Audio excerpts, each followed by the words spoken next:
I like this. I like seeing it. It's cool. It's been a while. Okay. All right. It's let's see. It is 1 o'clock. I'd like to get this started, and if folks are ready to go, we can go ahead and get this meeting going. Hi everyone. I know folks are still be trickling in. Welcome to the second California Broadband Council meeting. I am Amy Tong. I'm the chair of the Broadband Council. And before we start, we will go ahead and take a roll call just to make sure we have quorum. And then after that, we will go ahead and get the agenda started. Is it Stephanie or Joel, one of you to do the roll call, please? Go ahead, Jules. Yep, just unmuting myself. Ms. Tong? Here. Ms. Guzman-Aceves? Mr. Medivkovich? Sorry, Mitch. I'm here, Mitch Madigovich. Thank you. Sorry, just got Invisalign, slurring a little. Mr. Winkler? I'm here. Mr. Jameson? Present. Ms. Pepper? Here. Ms. McPeak? Mr. Barajas? Here. Ms. Novell Bonilla? Here. Ms. Smith? Here. Ms. Snyder? Here.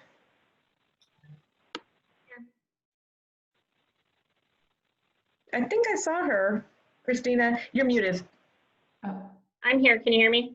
Yes, good morning. And Dr. Williams. I am here, present. Good morning. Good morning. And we have a quorum. And I All right, thank you, Joe, for that. And it is afternoon, and good afternoon, everyone. And I believe as new member comes in, did we just see Martha? Did you just join in? Here you are. Yes, good afternoon. Sorry to be late. Hi, everybody. Hello, good to see you. So thank you, Jules, for that roll call. And if I could call attention to members, you should be all receiving the agenda in advance. And for those of you, our public members who are participating over the Zoom session, the agenda was also posted to the website. We are purposely keeping this agenda fairly light today to allow more conversation to take place amongst the council member, as well as for those of you who are attending the meeting. And this was also based on last meetings. It was right in the middle of heavy time of COVID. We had to shorten our meeting into 1 hour in a presentation style. And just to catch up, brief you all on the work that various members working on. And because of the 1 hour, we did not have much opportunity to have dialogue that were taking place with the council member, as well as much time left for the public comment. And so that therefore today, we finally be able to block 2 hours. That is luxury in COVID time. And we chose to have a Zoom meeting style to allow this type of interaction more easily. Just a few reminders that while the presenters going to present their information at the beginning, for those of you who are not speaking, if we could kindly ask you to mute your session to reduce the background noise. And just remember to unmute yourself if it's your turn, when it's your turn to speak. And then also for the public that are wanting to ask questions, feel free to use the chat on the side of the Zoom to submit those questions, and we can look through those along the way. But then we will go ahead and provide a response to the public comment at the end, unless it was a question prompted by the council member who needs to be talking to each other during that time. And then finally, that the presenters of each of the items have the capability to share the presentation with the share screen function. And then after the meeting, those presentations that are being shared through this session will be made available along with the meeting minutes on the website. Trying to think of anything else. Stephanie or Jewel, am I missing anything else as the general announcement? One little thing, for those who are not council members or presenters, if they could please turn off their video so that the council members and the presenters are highlighted, we would greatly appreciate it. Thank you. Thank you, Jules, for that. And then also once the conversation or the dialogue start to take place, we will more than welcome to have the camera turned back on so that we can see you during that time. But as Jewel mentioned, that session of the public comment will start. And Ms. McPeak just joined. Oh, great. Hi, Sunny. All right. So with that, are there any comments or feedback from the council member before we start? Seeing none. And we will start with the first agenda item. It's our standing presentation, or I should say status update, and starting with the public safety update. So I'll hand it off to Office of Emergency Services. Okay, well, thank you very much. I wanted to give you a quick update. I only have 5 minutes and thought I'd focus on one of our biggest projects right now that kind of touches all of us, which is our 911, our NG 911 project. And so everybody should be able to see the screen. And if I could just have one thumbs up to make sure that everybody's viewing it on the share, that's great. Thank you very much. So this next slide basically is talking about the 4 key areas that we're working on here, which is the installation at the public safety answering point, the start point for us on the origin, for us on the integration, test integration, and then transition. So so that part of is our main puzzle pieces, and this is what we're still working on and how we're moving forward today. I think I've shared this one with you before. The timeline is still holding consistent right now, but we may experience a little bit of delay. We're starting to have a few issues here. But I just wanted everybody to kind of remind you where our prime vendor is located, and then the other regions, and who has the contracts, and what our scheduled time is for how our next generation 911 program is going to be originated. Thank you to our friends at CBT and helping us work that out so gratefully. Next slide. So our timeline. So we've had a slip of about 4 to 6 weeks, and the green line here kind of shows you where we're at. We've already finished the project team, site surveys, circuits have already been ordered, and we're well into the IP circuit deployment. Remember, these are all the circuits that are going from various locations, but primarily at the public safety answering points to get them all on a high-speed circuit for where they're at. Design is completed for the network operations centers, and most of those are all up and running, and so it's actually great to see that progress there. And then right now we're working aggressively on the core services and test integration. We have had slips from COVID on this project due to some of our public safety answering points not wanting this to come in. We've also had damaged equipment that's coming in, and then disruptions in the supply chain. So pretty much what you'd expect. None of them insurmountable, but it is contributing to various small delays. And a project this size and scope, 4 to 6 weeks, is not drastic, but nonetheless, it's a reality, and we didn't want to have it. So this spider slide that I have up now called PSAP install and connectivity. So basically, I just wanted the board to understand when we talk about how traffic comes in and it moves from those centers out through this architecture that we have all the way down to the PSAPs.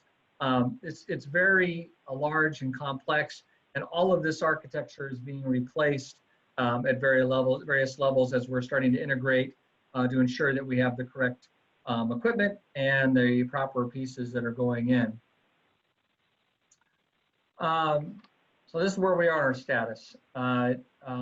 Of the areas that I have, the north is our currently, and that kind of goes back to that first map that you saw, the northern section.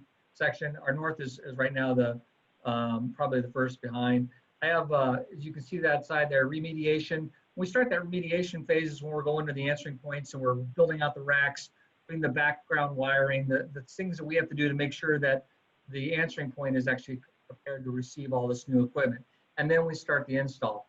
The north, we actually had a crashed truck full of equipment, and all 20 of those PSAPs that you see under remediation were actually scheduled to be complete, but all of the equipment was damaged in that particular, and we actually sent me pictures to prove that it was actually damaged, as the dog ate my homework.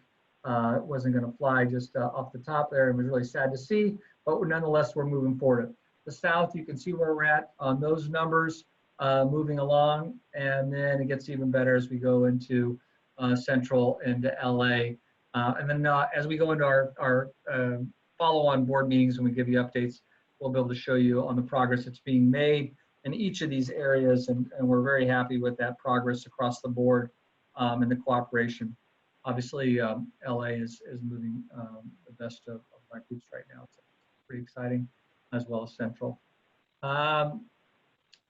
The RFP, once again, all the contracts were awarded, and you can see that top line there. So thank you, Director Tom, and your team. Great help for us.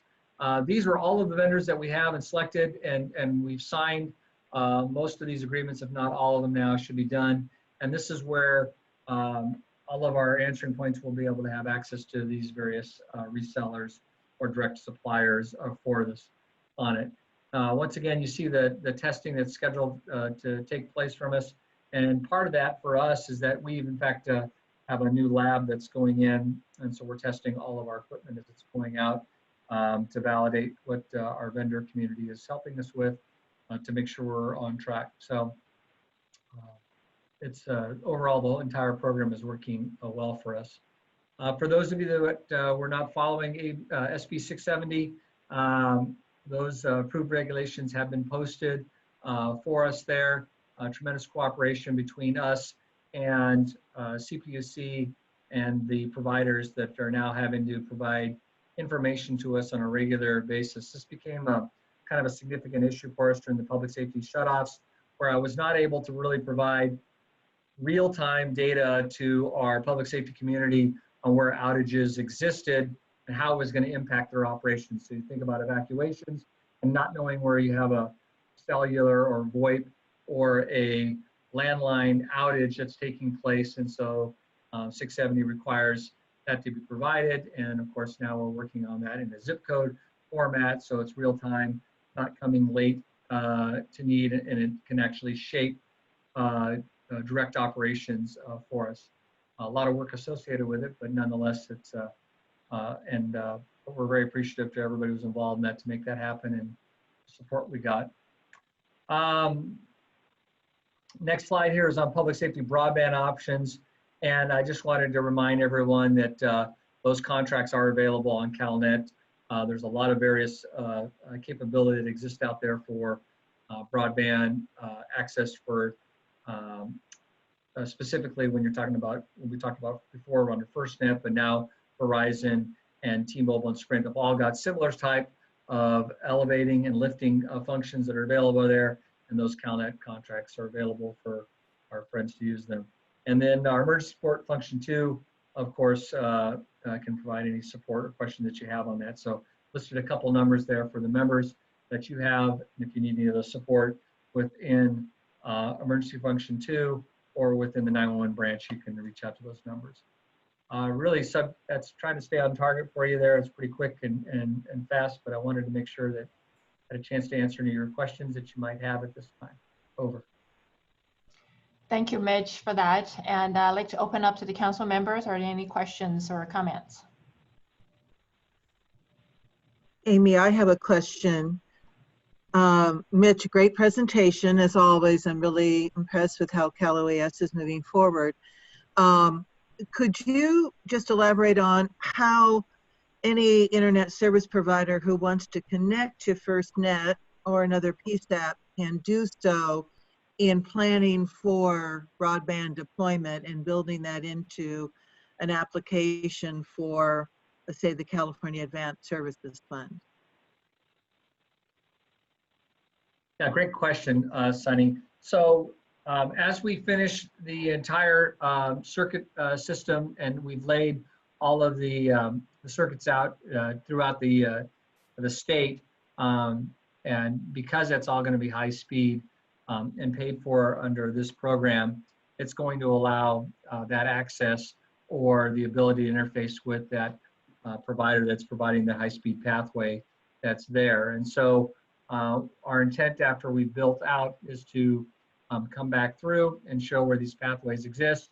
And as you know, it's simply a matter of connection and bandwidth capacity that locally they're going to be able to provide opportunities for them from it. So once as we get the entire pathway built out, the entire circuit structure, all the circuits that are awarded, and we have all those contracts listed and at least all the names of where you're at, it'll provide that next point for our community here on the broadband side to be able to go out and flush out, okay, let's look at these opportunities, and this is who actually did this work and who you would have to contact, and it allows that direct coordination for them. This is If I Sarah. might, oh, go ahead. You go ahead, Sarah. I just have one question. Are you guys getting the kind of cooperation that you need from the providers? I understand there may have been some dispute from some of the providers about whether they actually had to deliver Next Gen 911 if they weren't one of the contractors to build out the system at the PSAPs. That's obviously like a concern since this is a service that's supposed to be, eventually transitioning to become our 911 service.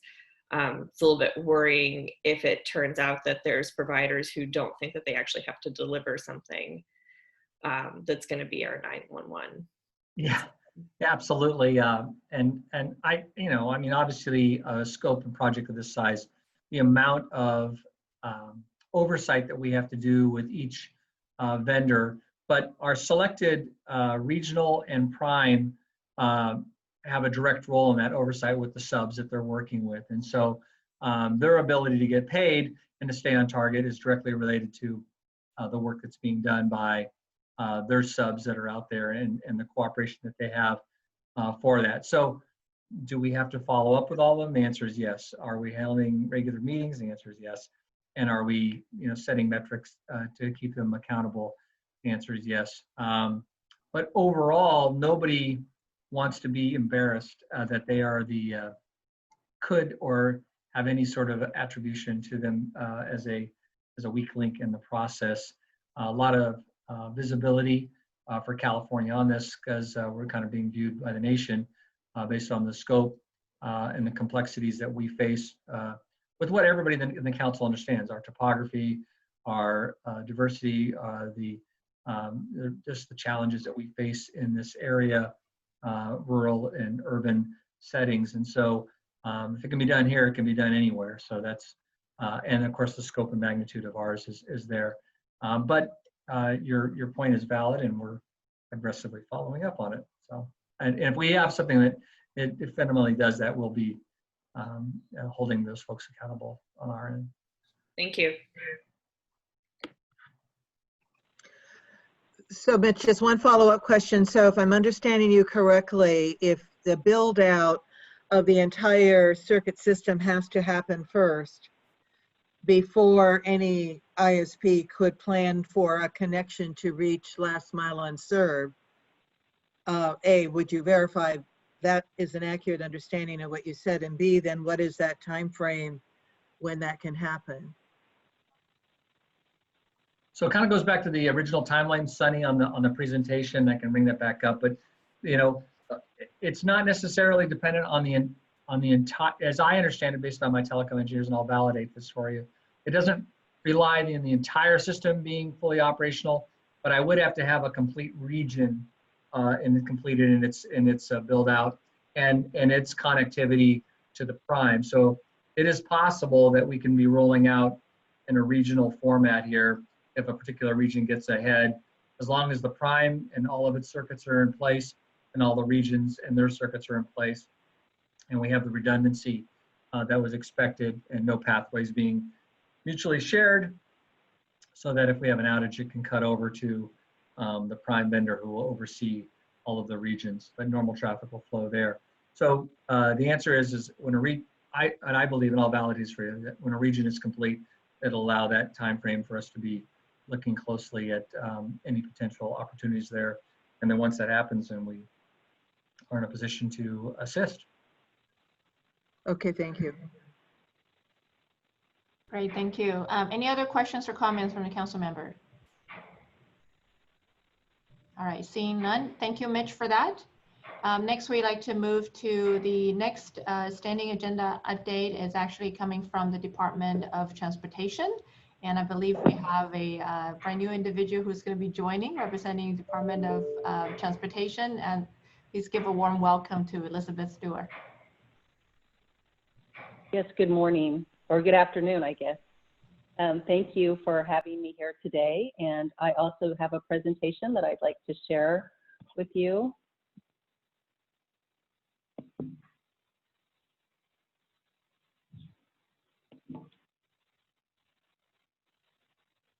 Okay.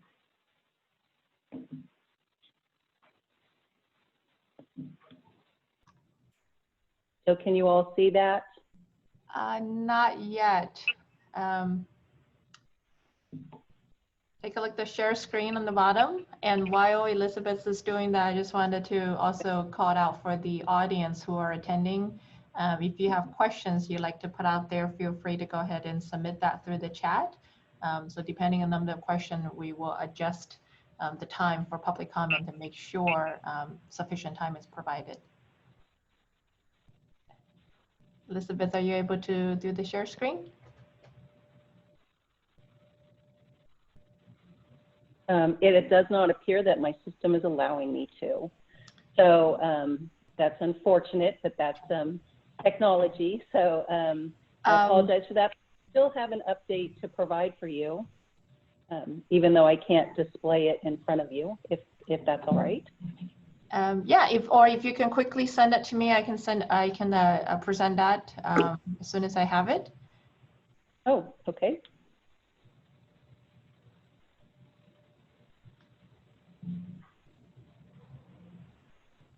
Well, while I'm sending this to you, let me at least start with an introduction. I can introduce myself, and that way it'll shorten the time.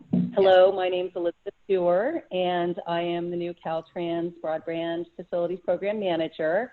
I'm happy to be here today to present to you the Caltrans update. I have over 29 years of experience with Caltrans, so my state service has been completely with Caltrans.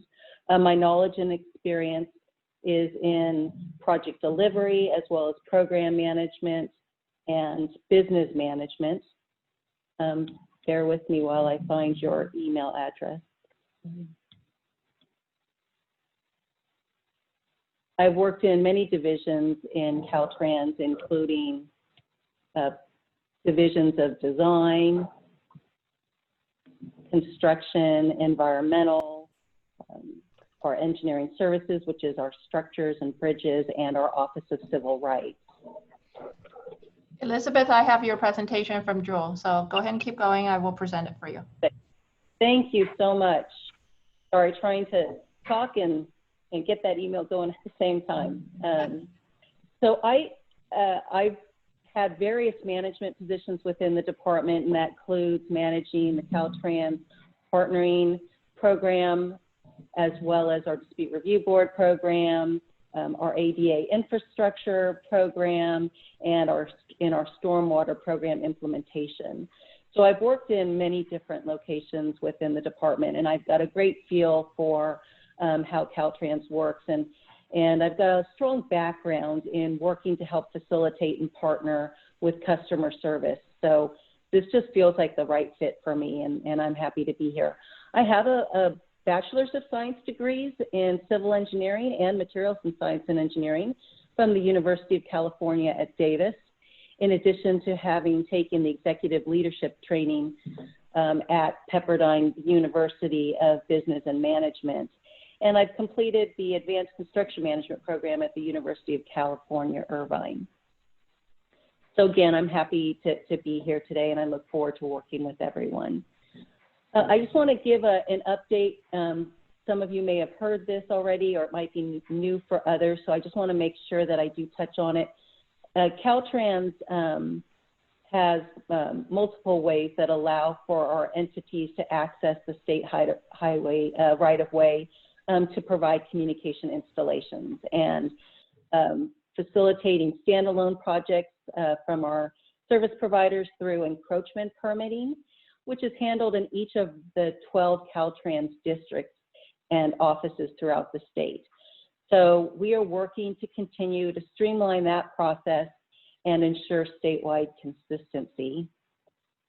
In addition, as a program manager, I have been in contact with some of the service providers to help resolve any issues that I am made aware of. And some of those are a work in progress, but I'm happy to take phone calls and emails and work with anyone who may have an issue that needs to elevate it to my level. To give you an idea of the volume of encroachment permits that Caltrans manages, last year from March of 2019 for the following 12 months through 2020, we processed about 900 broadband permits. Since March of this year alone, we've processed over 1,000 permits. So you can see the incredible increase in the requests for access to the department's right-of-way in order to provide services. We're here to try and help and make it easier. Service providers can request pre-meetings with the district staff. There are checklists on our website for help. And so that's the second item today that I wanted to talk to everyone about and share, is that in addition to permitting, Caltrans also wants to invite partnerships during our own projects. And we do have information on our website, which is shown on the screen in front of you, or this is our broadband website. And there's resources which include an opportunity map, there are contacts and guidance. In addition, if you don't have this website in front of you, feel free to go to the Caltrans website. And if you click on Work with Caltrans, there's a broadband facilities link there as well. So it is easy to access. So let me go through a few of the images that you'll see if you click on this website. Elizabeth, let me know when you want me to advance the slide for you. Oh, yeah. Yes, advance the slide, please. Thank you. So this is what the broadband website looks like, and you'll see that there's just a little bit of the history and some information for background for those who'd like to take a look at it. But I wanted to focus today on the resources that I've circled there in red. Advance, please. And so this just blows that up to give you a better idea of the links there that we have under our resources site. And the first link is the map of our proposed transportation projects on the state highway system. This is also what I'm referring to as our opportunity map. So if you could please click on the next slide. So this is the initial screen that you'll see. And again, I've put just slides into this PowerPoint. So these are screenshots, it's not interactive, but the map itself is interactive. And I just wanted to be sure that we didn't have any technical glitches. So I've just taken a few screenshots to allow the viewers an opportunity to see what the website looks like when you click into it. And so feel free to get into our website and click around, and if you have any questions, to contact me.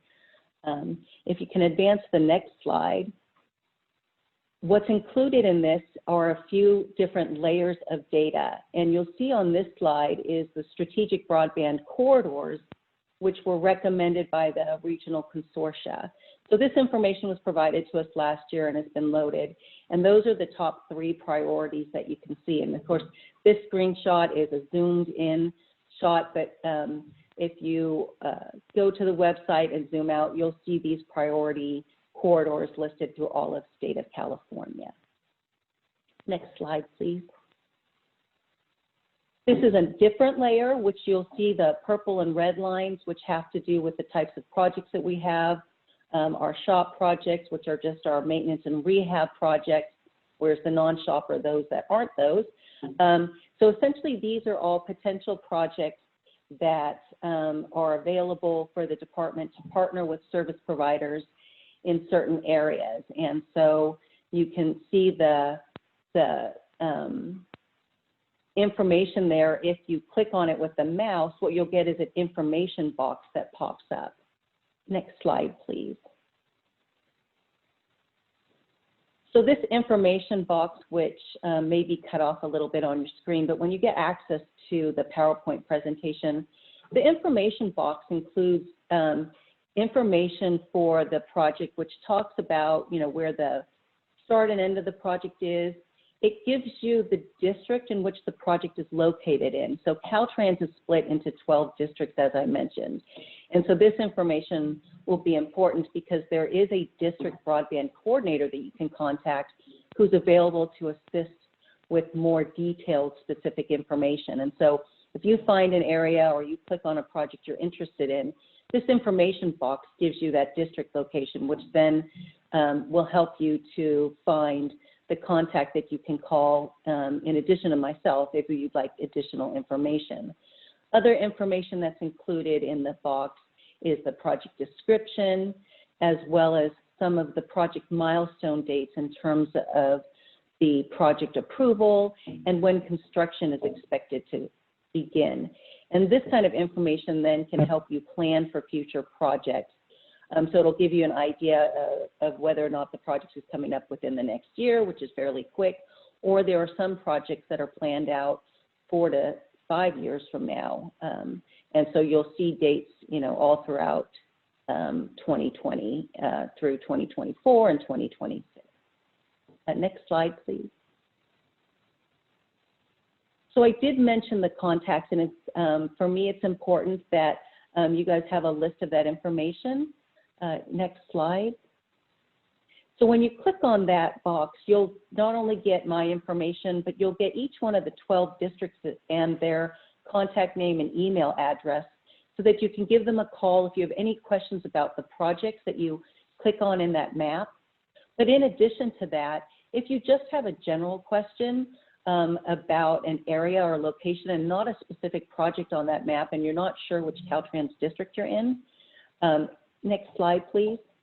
At the bottom, you'll see that there is a map of the Caltrans district boundaries for you. Next slide, please. So this is what you'll get when you click on that link, and it shows you each of the 12 districts, and it has their boundaries. And so if you're not sure of who the contact is, you can click into this map. It'll tell you the location that you're looking at. It'll tell you the district, and then you can go back to the list of contacts and give that person a call, or again, you can call me anytime as well. Next slide, please. The next information that we have on our resources site are our user guide and our FAQs. This is to help provide some information on design, encroachment permits, environmental, construction. So I want to just ask if everyone has an opportunity to go ahead and get in and take a chance to look at our website and click on these links and take a look at it. And if you have any additional questions, you can give me a call. The next slide, please. And this is the last piece of information on this slide, on this website, which is some helpful Caltrans encroachment permit links. So in addition to the partnering and the opportunity map, I talked about being able to access the state highway right-of-way through encroachment permits. Many of those who may be participating today have been through the encroachment permit process or are working through it. But if you need or would like additional information or have any questions, you can click on these links for FAQs.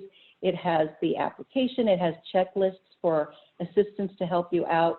It has district contact information for the permit offices, and of course our encroachment permit manual, which will have a lot of detailed information for you to take a look at. Next slide, please.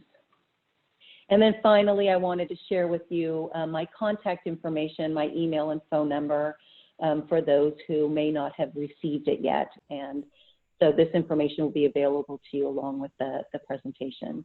So thank you. I apologize, I may have run over time, but I wanted to give everyone a great chance to take a look at what we've got in terms of resources and what we've been upgrading. And it is a work in progress. There's some additional information. We're working to add the CUPC 2018 data layer. And so continue to check back on our website for updated information. Thank you so much. I really look forward to working with everybody and listening to any of your input. Thank you so much, Elizabeth. That was a very helpful presentation. A lot of great details. I'm impressed, but I want to make sure the council member have a chance to provide questions and comments first. Well, Madam Chair, I unmuted. I would be remiss if I didn't compliment Elizabeth and Laurie for jumping in, and Elizabeth had to pick up from Monica. And of course, yeah, the volume of permitting is pretty overwhelming that Caltrans deals with. Those permits that haven't been let are still the thorny ones, as both Elizabeth and Laurie know. How can we help you with those thorny issues, or how can we help the ISPs be able to shorten the time frame on those that are the most challenging?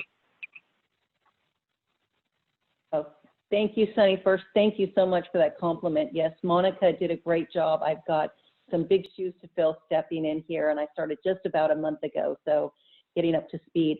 You know, I think communication is the key, and I mentioned in the presentation the availability for the service providers to be able to have a pre-meeting on any applications.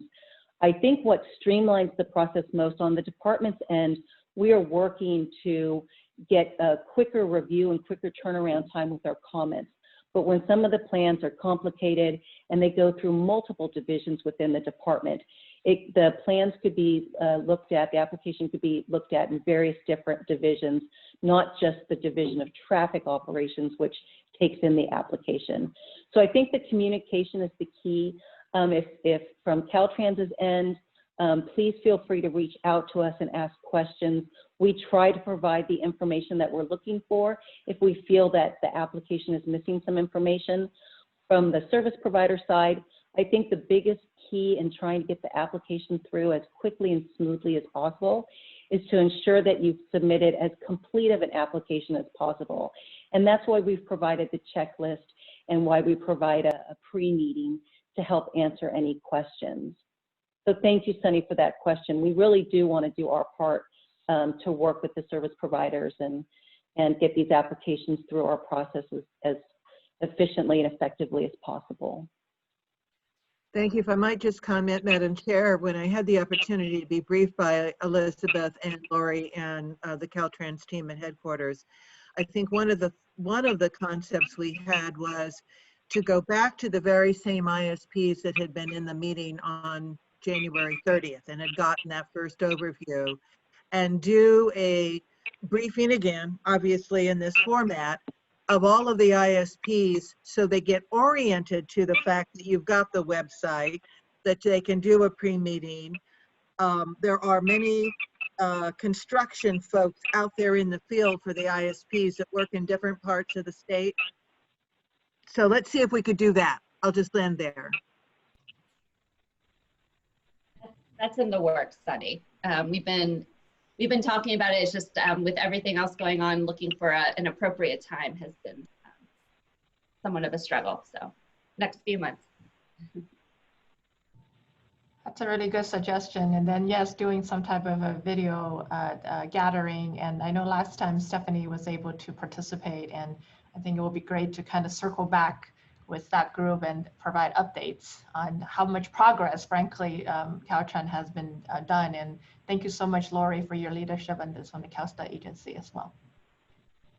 Any other questions or feedbacks from the council member? No. Okay. Well, Elizabeth, they're very kind to you today. I mean, you only got one question, so either you just impress everybody or everybody just got to be very, very kind to you. But kidding aside, welcome on board. And we look forward to continue working with you and Caltrans on broadband. Same. Thank you so much. All right. Hi, this is Jules. Just another gentle reminder, if you are not, oh, the person turned it off. Thank you. Okay. All right. Thank you, Joe. Such a good moderator.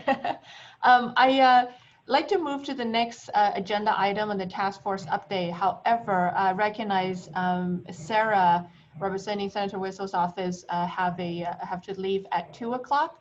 I'd like to see if Sarah, if you want to take the opportunity to, and it's an optional update from the council member, if you'd like to provide a few updates first. That way, we can continue on. Sure.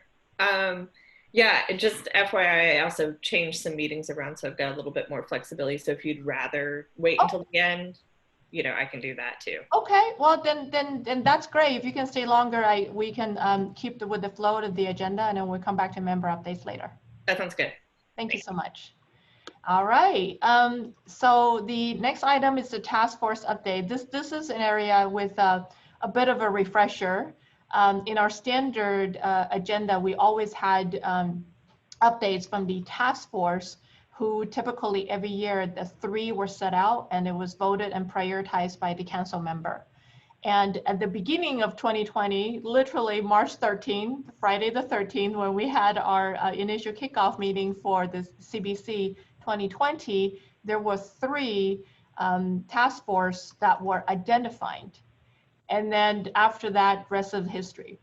So wanted to actually ask the individuals who are leading or got volunteered to lead this task force to see if they could or would provide an update if there were works that are being done on that task force.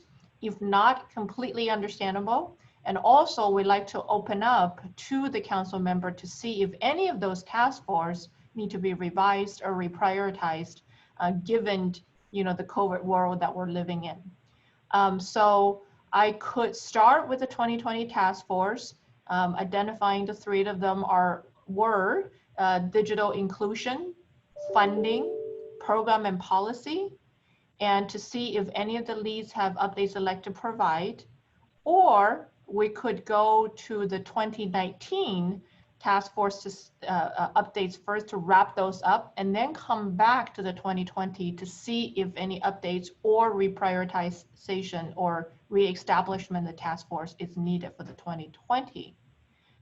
Maybe by a quick a thumbs up for keeping with the 2020 first, just to show on the members' desire, or we go to 2019 when I asked the second question. So if for those of you that like to just go ahead and keep with the 2020, if you can give your thumbs up. Okay, seeing 2. If for those of you that like to go with the 2019 first, and before we come back to the 2020, go ahead and give your thumbs up. Oh, okay, seeing none. Oh, there's 1. All right, I guess the 2 beat out the 1. So the others are easygoing to go along with it. So with that, let's keep with our flow of the 2020. And again, the 3 task force that we're identifying were digital inclusion, funding, and program and policy. So with digital inclusion, I believe the lead is Ann. Thanks, Amy. So I know that the idea here is I've had been able to have an introductory meeting or discussion with Stephanie, and thinking about where some of CDT's thoughts on this were, and look forward to talking with our other council members around goals and objectives for this task force. I think that part of what's interesting and what we all see is that the world, the rest of the country, the rest of California has the idea of the digital divide, of the importance of digital inclusion has been elevated in a way that it never has been before.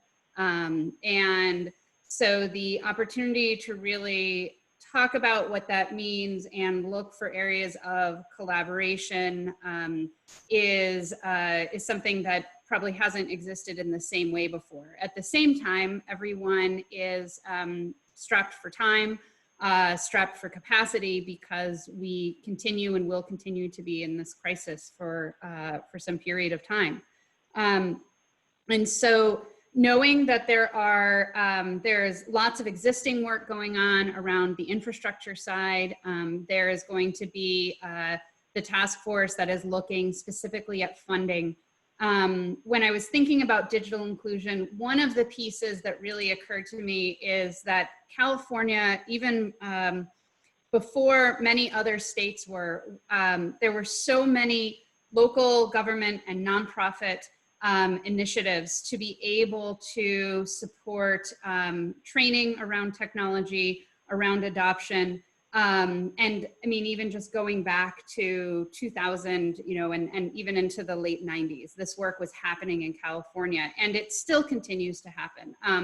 The work CETF has done over the last decade plus and decade and a half in there has, you know, has continued to fund so many of these important activities. But we also know that one of the things that's happened over the last few years is more governments as part of, sometimes it's been part of the civic tech movement, sometimes it's been part of other interest in broadband, have started looking at how do they, you know, how do they create a digitally inclusive community as they think about 5G rollout, they think about, they're starting to think about how do we make sure that we're doing it in a way that's equitable. But there's not always the forum to be able to talk about that. There are national forums, but there aren't always opportunities here. And I do think that at a state level, part of the role the council can play is helping to facilitate and create some of those connections across local governments, nonprofits, folks in the state who are working on this, who may have already put funding in place. Maybe they may be looking for other funding, but they don't know that someone next door is doing something very similar, because sometimes these projects have emerged in a little bit of isolation. And so I think that that is a piece that we layer on top of all of this other important work being done across the state that we could really help support without a huge amount of resources. Part of it is sometimes we need to get to, obviously, you know, their outcomes and thinking about what those metrics are. But sometimes that first step of making sure folks are talking, and there's been so much change in that regard in the last couple of years that I think we're at a real opportunity to do that. And so that's, those are my first thoughts on this, and I would love to really talk with other council members. I know we have other stakeholders who are in the meeting today, and think about if that seems like an appropriate and important piece in terms of what we can do, right? There's more we might do if more money is put on the table, or there's more federal money or things like that. But thinking of the capacity we have right now, this convening, there's a power in some of the informal convening that can happen and really tapping into folks. And I think that that's an opportunity that the council has, and it would be, and especially considering how many different stakeholder groups folks, everyone here reaches out to. So would love feedback and look forward to talking more about where we can go with this task force. Thank you, Em, for that. Opening it up for a council member to chime in or questions, comments.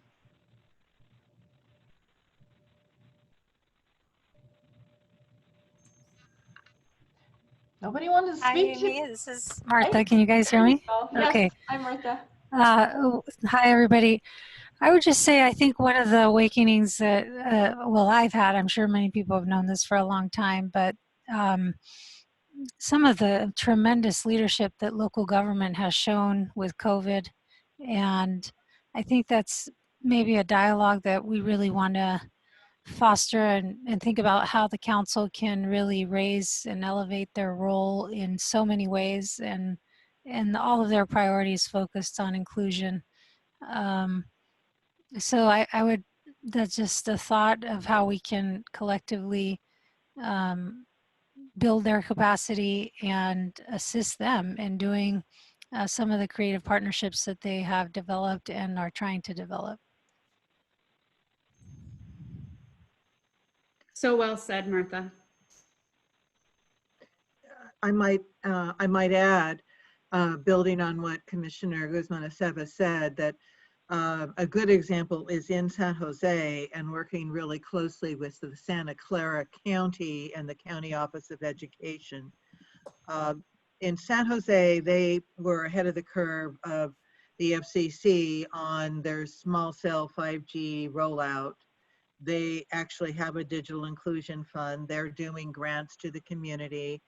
And then in COVID-19 went into their emergency operations structure, and the County Office of Education is working very closely with them. Dr. Dewan mailed, as an example, letters to 267,000 students, all students in San Jose and 31 districts, letting them know about affordable offers. The city is actually using their CARES dollars to help all of the school districts get devices out to all the students. This is in San Jose, which is 19 districts. So there is an example of local leadership.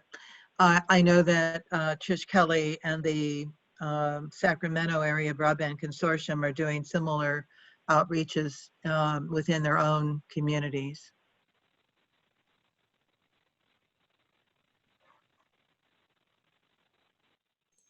And if I can maybe pose a question. So Sunny, following up on that, you are engaged and lead so many different conversations around the state on these issues. Are you also seeing, as Martha pointed out, how many cities we're seeing raise up their leadership, and particularly around these very creative solutions in response to COVID and digital equity. But do you see a need for more communication to link folks who may not be talking, who may be able to learn from peer communities, et cetera? Yes, and that of course is one of those roles that we originally envisioned for regional consortia, to be able to engage in partnership with the statewide associations, which I think are doing a good deal of that conversation.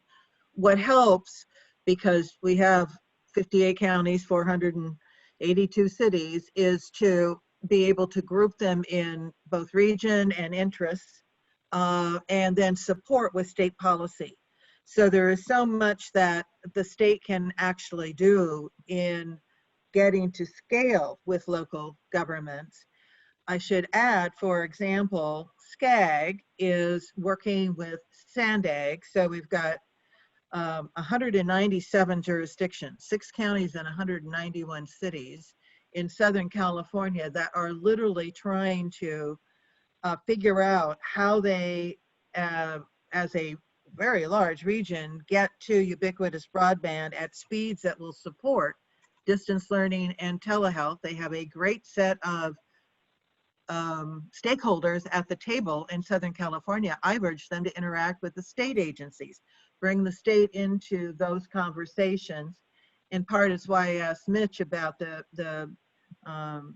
the PSAPs and FirstNet, because they're looking at how do they actually connect into existing networks to get to that ubiquitous high-speed internet system sooner rather than later.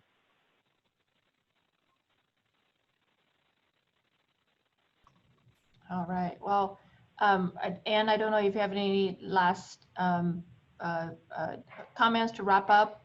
And it sounds like maybe in some way to help facilitating some of these further conversation to include the locals, and especially learning from the locals, which they have done so well in this COVID response, may be a role that at the statewide level, Sunny, to your point, the council can assist with the local consortium to do that.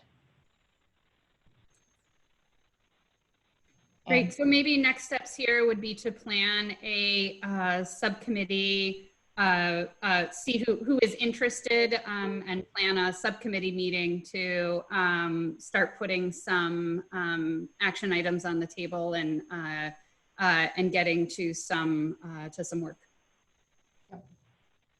Sounds good, Ann. Thank you. All right, with that, we move to the second of the 3 task force funding, and looks like Rob Osborne from CPUC is the presenter.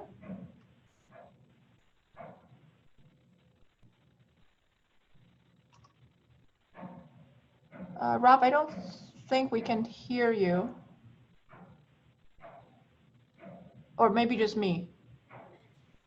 Hey, it's Jules. No, we can't hear him. He is unmuted on Zoom, but he may want to check to make sure that his computer is unmuted also.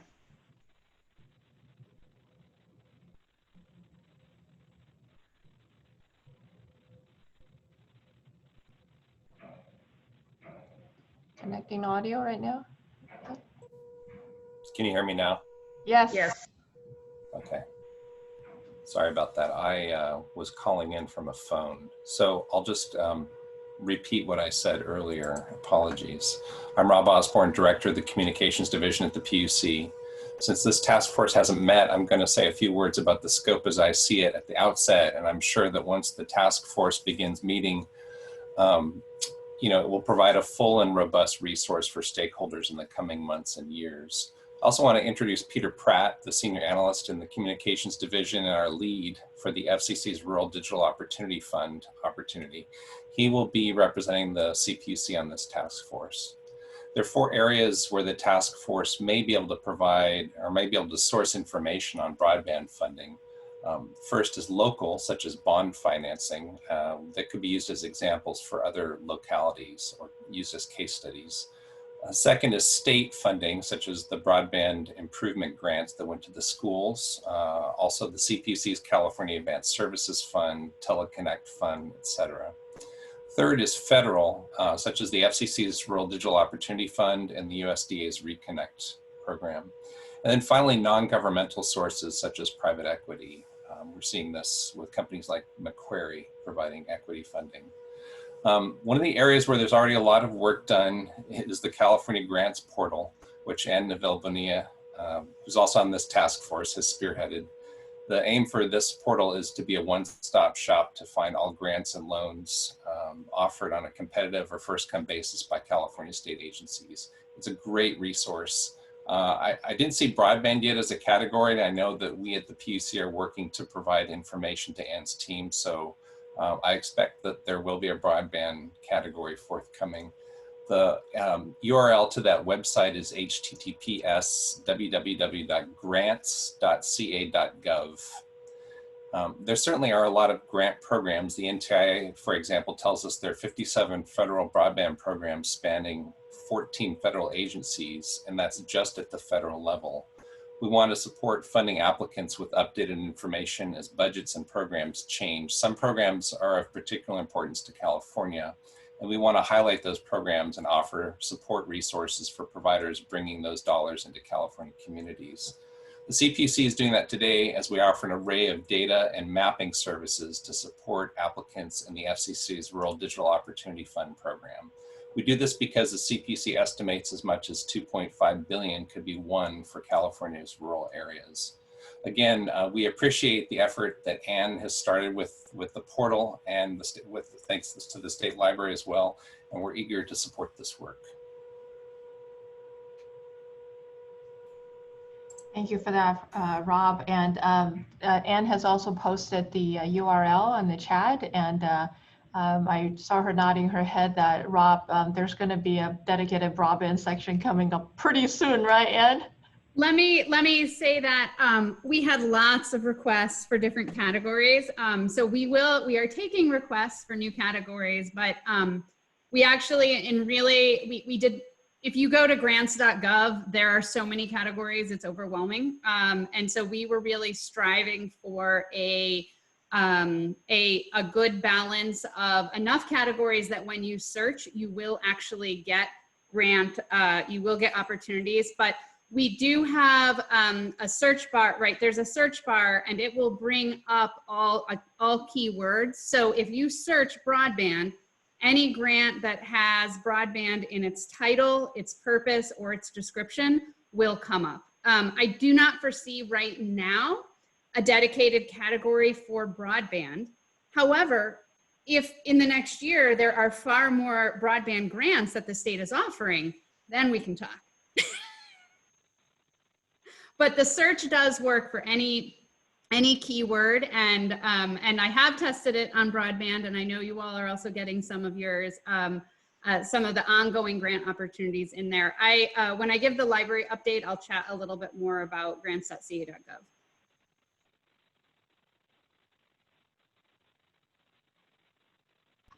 All right, I gotta unmute. Thank you for that, Anne. And Rob, thanks for, again, your leadership on that. I know that this is just gonna get kickstart. So looking forward to more updates to be coming from the task force. And then also if you need additional assistance or help in terms of member or participation, please do let Stephanie and Jewel know, and we can help you get that organized.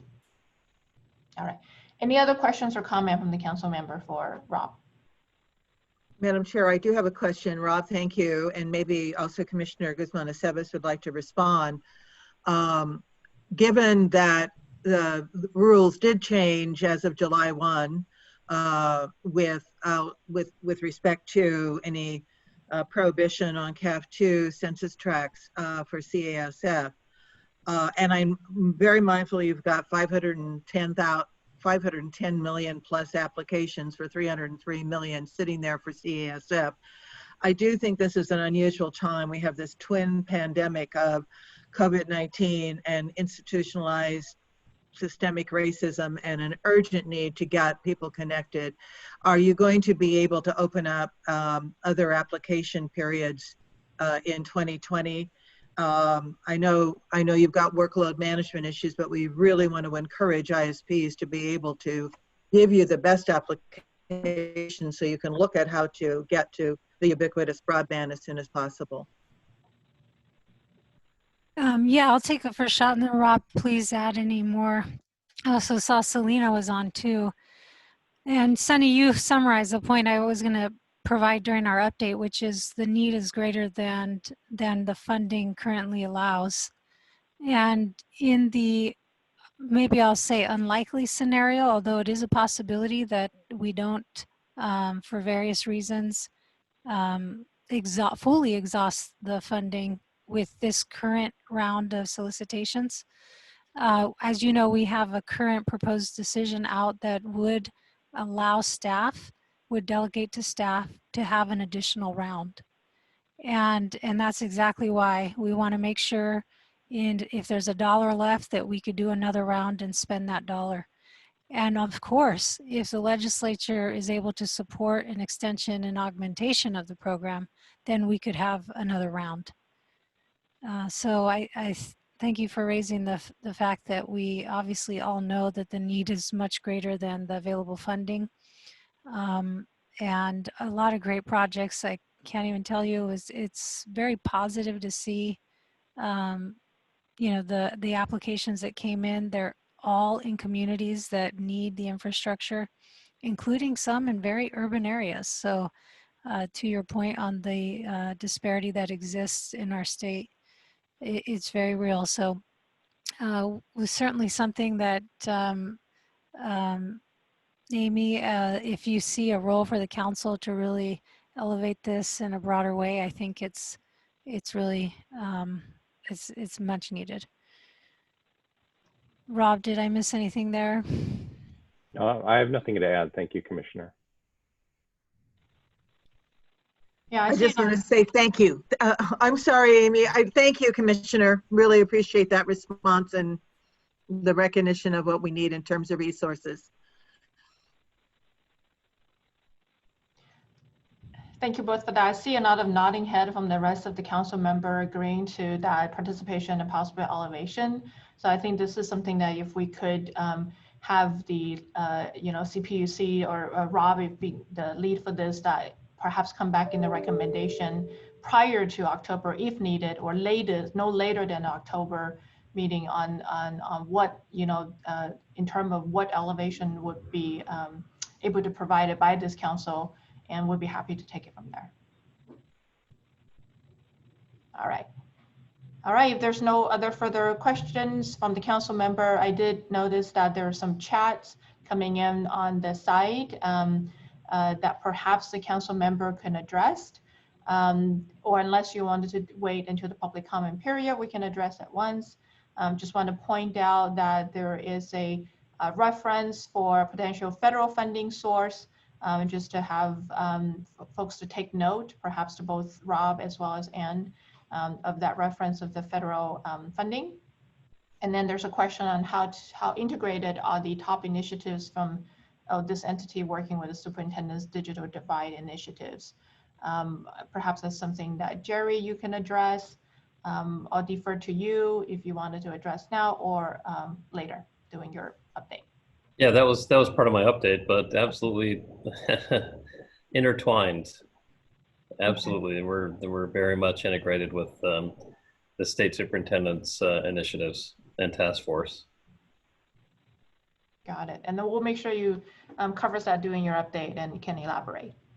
All right, and then the final task force, I don't believe we have an update today, and that's the program and policy. This task force is going to be led by the various agencies' legislative representatives, and we will be hearing an update at the October meeting. This, if it's just a refresher, this is intended to be looking at whether there are any policies or legislation that may be done a while back, but no longer, or may become a barrier now. At the time it wasn't intended to be, and this may be a good time to provide some of those cleanup effort, as well as whether there are policies that we need to be looked at, all for the goal of ease the adoption and elevate the focus on broadband. Again, I wanted to open up to the council member to see if that is still a goal for that task force and a prioritize for 2020. And if so, we want to make sure that there's a lead identifying to lead that effort.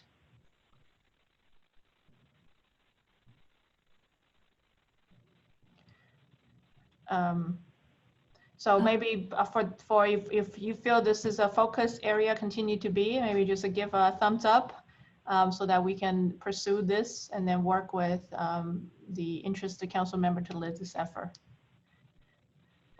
See, Sunny, you have 2 thumbs, and everybody got a thumbs up on this one. All right, very good. Madam Chair, maybe it would be good to have us ask our colleagues in our government affairs offices to try to get that meeting done, maybe if possible in the next week, given the legislative calendar. Yep. Thank you. And why is, I think that's right, but why is Commissioner Guzman-Aceves not chairing this? Why isn't Sarah Smith chairing this? Well, you could co-chair. I mean, I'm serious. I think it. I am obviously getting my comments in here, but I do. I think it's important to have the legislative affairs folks involved. I also think that it needs to be elevated to the level that you are, Commissioner Sarah. Dr. Williams. Dr. Williams, you're right. Dr. Williams, thank you. Yeah, Assembly Member Gibson's representative. I do think that the three of you would be appropriate to co-chair. Seriously. I'm happy to work with both of them. Okay, good. All right, we'll take note of that. And I saw a thumbs up from Dr. Williams, so it sounds like we have an agreement there. Very good.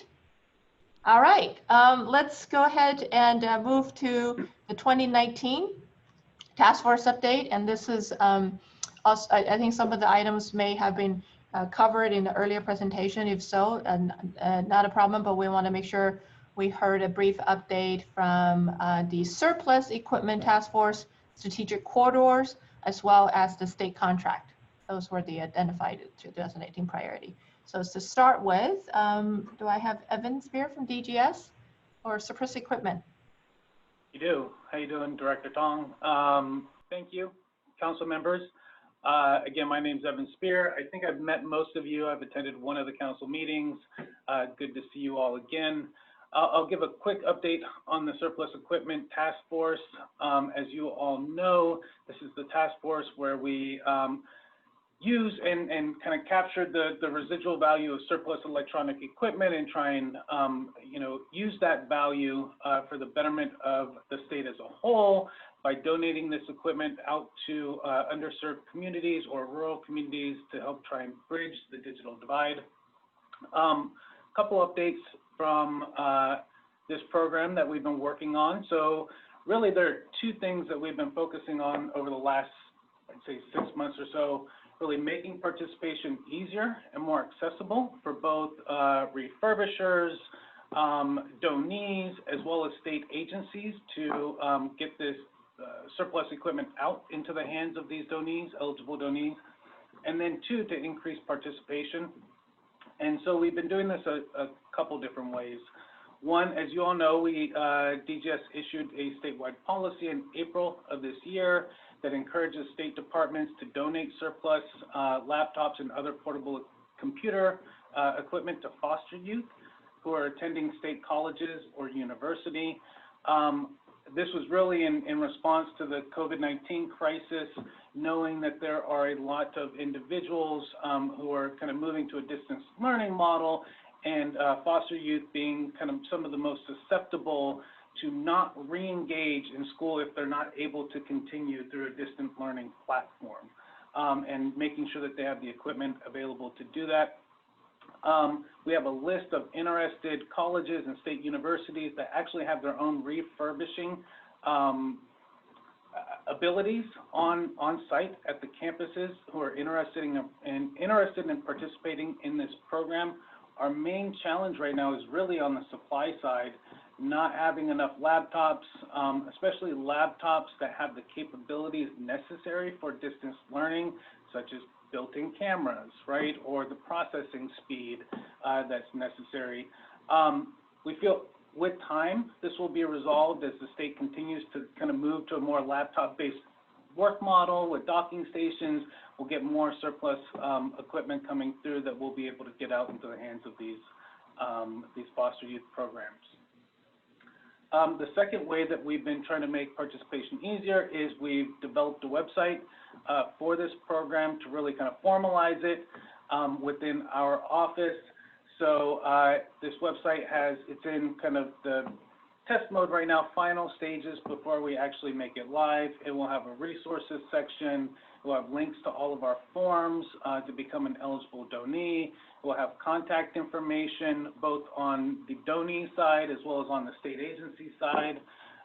One of the things we're also putting on there is a table that lists individual school needs and connects those schools with refurbishers, authorized refurbishers. So we will literally have a list of universities like Cal Poly Pomona or Cerritos College or College of the Sequoias, who have let us know through our surveys how many computers they need. And then we will have their authorized refurbisher that they've partnered with. So state agencies can look at that list and go, okay, that college is within my region where I'm operating and where I have surplus computers. I'm going to reach out to them to see if they need these computers. I know exactly what they need. It matches what we have. Let's make that connection. We've also streamlined the application process. We previously used the federal surplus program's eligibility application for the state surplus side of things, and it captures more information than we need.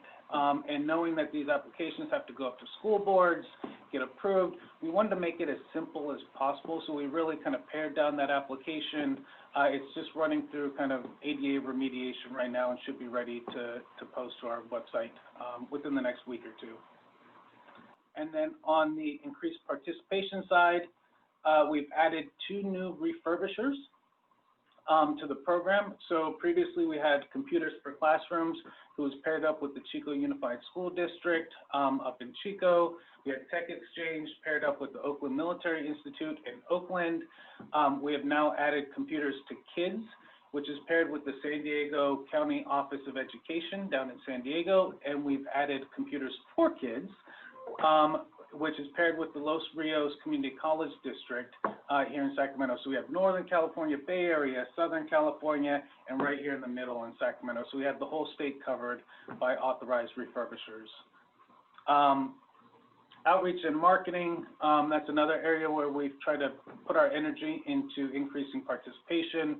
So we've created new flyers for state agencies instead of for donees, to really educate them that on this process and give them a comfort factor that it's okay to donate these pieces of equipment to these eligible entities, that it doesn't need to be sent here to DGS, that they can do it on their own. In fact, we encourage them to do it on their own and pair up with these eligible school districts or refurbishers. And so kind of outcomes of some of that over the last 5 months, so from February 2020, we've donated 4,300 computers and laptops through this program, about 900 monitors, about 38 tablets, and then we also donated about 90 computers to the 2020 to tribes for the 2020 census. So that's my update. Great, thank you, Evan, for that. Question, comments from the council member? This is Brent James with DGS. I just want to thank Evan and his team for the tremendous work of both him and the task force that they've made on this. It's really exciting to see this program grow and get traction. And more importantly, they have had to really pivot on the quick as of late with some of the new policies that we were asked to implement in a very short order, particularly for the Computers for Foster Youth program. So kudos to you, the team, the task force. It's all headed in the right direction, and I'm excited to see the program the way it's going. So thank you. Thank you. That's wonderful. Thank you, Brent, for that. Yes, Martha. Yes, thank you for all your work. It's really just seen a tremendous amount of elevation, and it's really good to hear all those updates.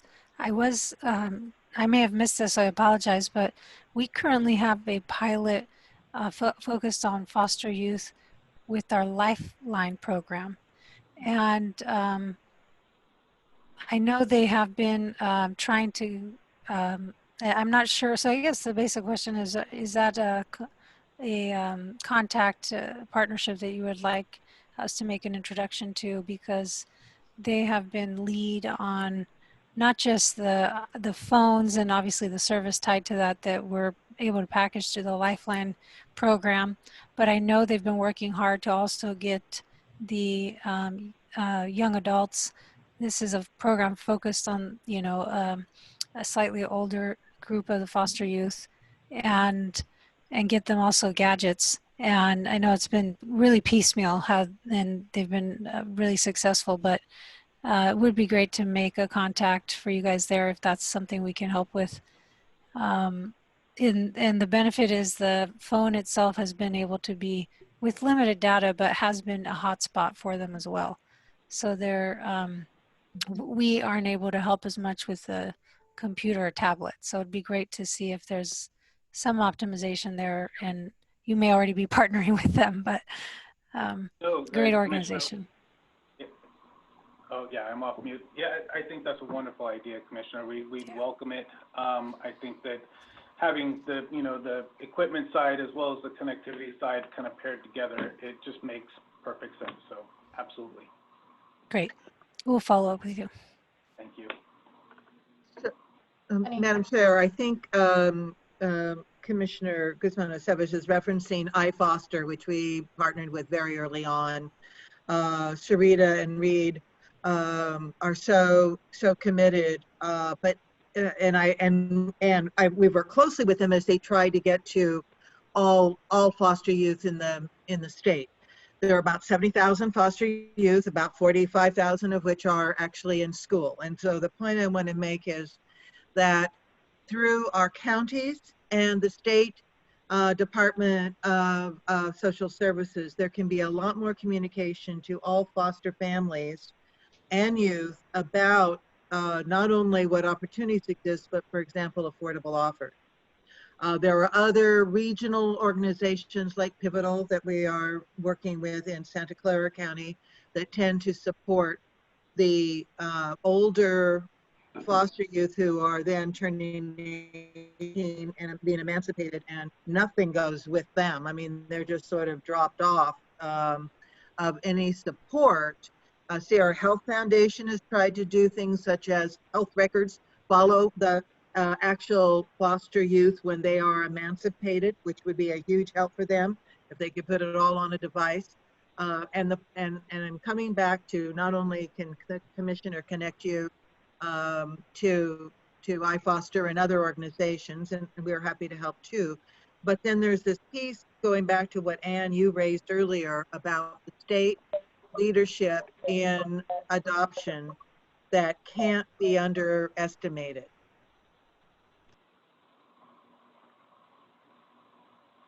This is Sarah. I don't know if you want to respond to Sunny's question, but I also have a question. Evan, it's up to you. So I'm not quite understanding the question other than having those connections, making those connections. We more than welcome it. Yeah.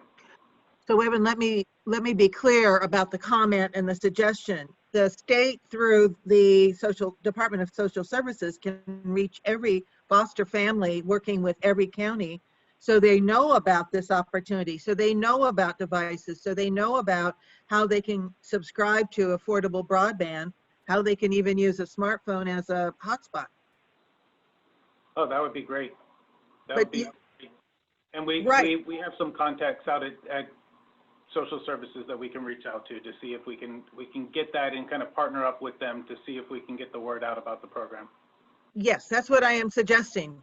Yeah. Break through the silos, talk to each other. Yeah, and I'll jump in here a little bit too. And I think this is, Brent, you might recall when there was actually during the COVID time, Department of Social Service did issue, I think it was a part of the governor's actually a presser saying that there's going to be a focus on, we call them the foster youth. These are the young adults that passed the age of 18, but right in that school, a college time, and they needed support from the distant learning, and that's where Brent and Evan have took the rein and help with that coordination with social service. So maybe this is a more time to circle back with social service, not only on the equipment side, but also the lifeline and the connectivity side as well, to make sure both are connected. Chair Tong, again, Brent Jamison with DGS. That's a really fair comment. Some of the executives at CDSS were very much involved in the development of the policy, as you know, that we put out in April. We have been giving regular updates, but I think that's a fair comment, that a check-in and particularly kind of what CDS's role is in making sure that we're getting the word out about this program. And so it's not just a one-off, but we're really getting good traction with it. So we will be sure to do that. So this is Sarah. I had a question that getting a little bit off of the foster youth side and going more into this question of devices that are being given out to kids. One of the primary ways that devices are being given out to kids for distance learning is through the schools and school districts. I know that there's a couple of school districts I've talked to who are actually unaware that this program existed. At LA, for example, I talked to somebody, we have a number of bills that are moving through the legislature that are relevant to the school districts because they've become this de facto broadband provider in the midst of the coronavirus. For example, LAUSD has a sponsored service program where they have contracted with Verizon to provide service, not to all of the students that need it, but a fraction of them, so that they can participate and check in and are not getting left behind as everybody moves to distance learning. But in addition to the concern about awareness, one of the things that they brought up to me was this issue of the state allocation board having a requirement on the useful life of devices that are, procured by the school, and the fact that they require such a long, generally all of these products that are bought by the school have to have such a long life that it limits their ability to buy certain technologies, because the change in technology happens so fast that the useful life of devices expires within 3 years or 5 years. And I think their procurement requirement is that it has to be like a 10-year long. They have to have I don't know the exact year, but they brought it up as that's been a really big barrier for them in using used devices. And I wonder if anybody has reached out to the state allocation board to kind of bring up this issue. I don't think we want to lower the standards of the products that we use education money to buy, but it's just that like when you're in these ad hoc situations where you're trying to, you know, get products to people, that this might be a program that would be helpful in doing that, but they have these kind of red tape issues. Sarah, I can add some clarity on that. Again, this is Brent Jameson with DGS. I have the advantage of having the Office of Public School Construction as being one of the programs under my purview. And I think where there might be a disconnect is that the state bond dollars for school construction are not intended, nor are they to be used by regulation for computer equipment.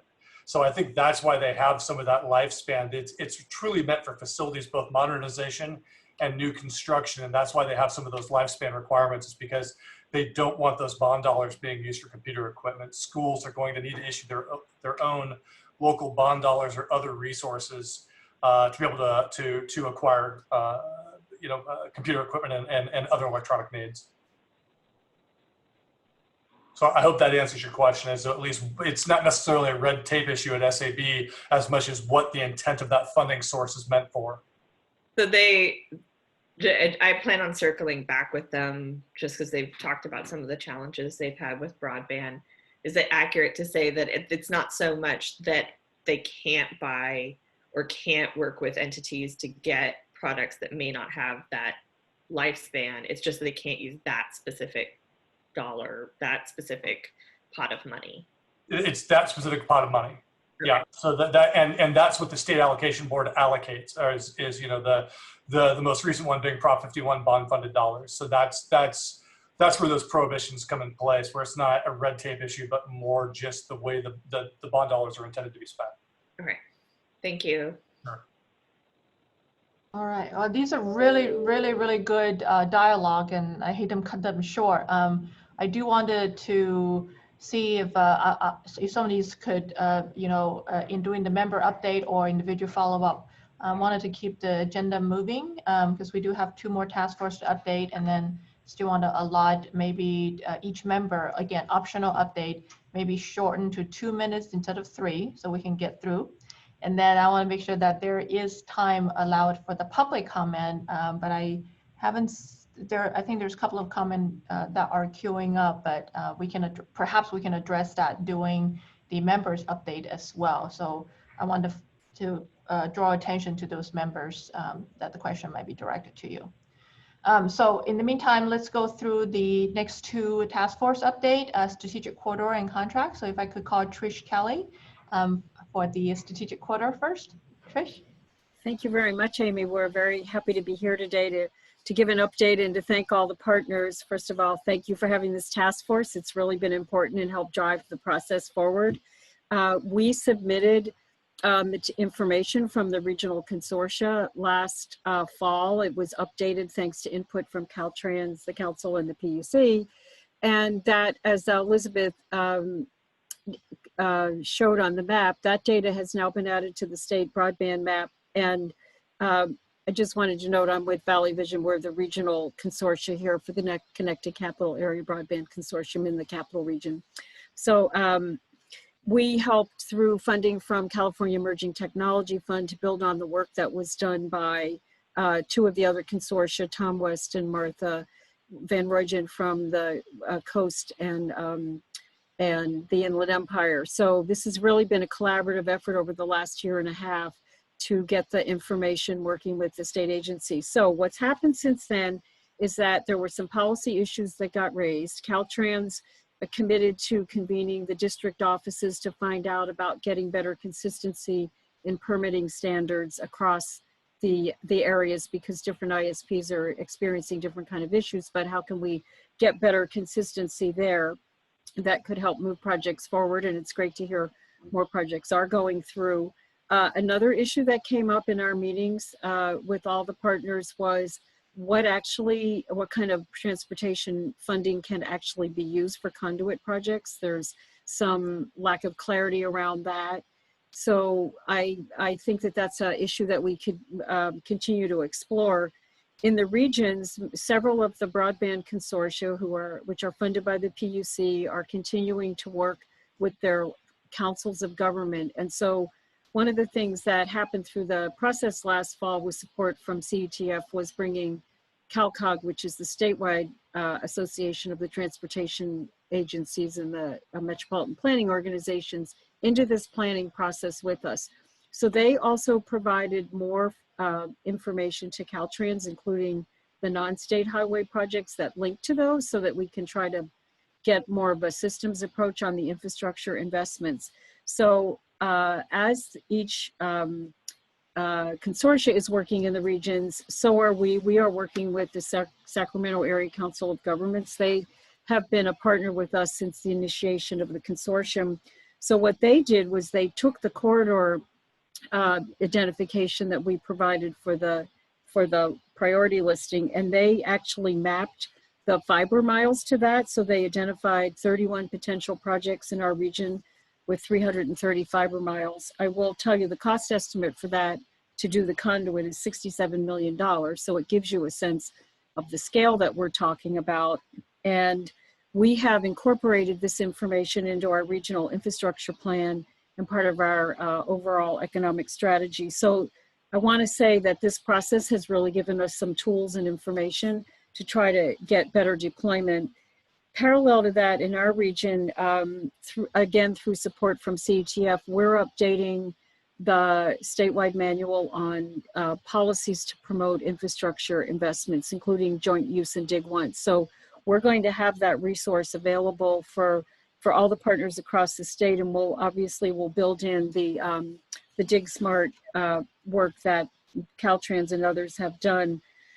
But it's really, I encourage the council to keep the task force going. I think we're at a moment where we are making a lot of progress, but there's a lot more to do. It's fantastic to have Elizabeth at Caltrans, and we've had a lot of support from the PUC, especially working with Michael Pierce. And so with that in the council, we can really drive forward on getting answers to these policy questions, driving the policy questions forward. Another way that this work has really helped is that in working with California Forward and other partners, we've been able to provide input to the governor's office on California Broadband for All, really emphasizing again the importance of joint use and dig once policies, not just for CASF and these transportation projects, but also for all state infrastructure investments. So the resources and the tools are going to be broadly applicable and really important for fostering thinking of every infrastructure project in this way. So we really appreciate the partnership. And I think the other thing from our angle as the consortia is that it's incumbent on us to really foster our partnerships with our planning agencies, including our councils of government. So this process is really having us do that at all the system levels. So we're going to be following up next week with Stephanie and Michael Pierce and Elizabeth on a planning call to keep the process going. So we're very committed to supporting that process. And I do want to make one other comment related to the digital inclusion discussion. We also parallel are working in the region. We have a digital inclusion task force with the city and the library. And now we have many partners, but Los Rios Community College District is also going to be in that process. So we really would value greatly the support of the state to help with the best practices, the funding strategies, so we can have a holistic approach. And then, especially in terms of reaching, as you noted, Amy, the underserved urban areas, that this process is helping us do urban as well as rural projects in terms of the infrastructure pieces and the policies that really encourage that, and to get us to the future infrastructure too. So that's our update. Thank you. Excellent. Thank you so much for that, Trish. All right, let's open it up for council member question and comments.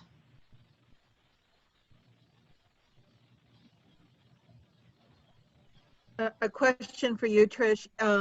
Do the current rules allow you to really exhaust what you can do or pursue everything as a regional consortium to work with local governments and to promote adoption? Just to comment from your experience trying to do all the things you just said.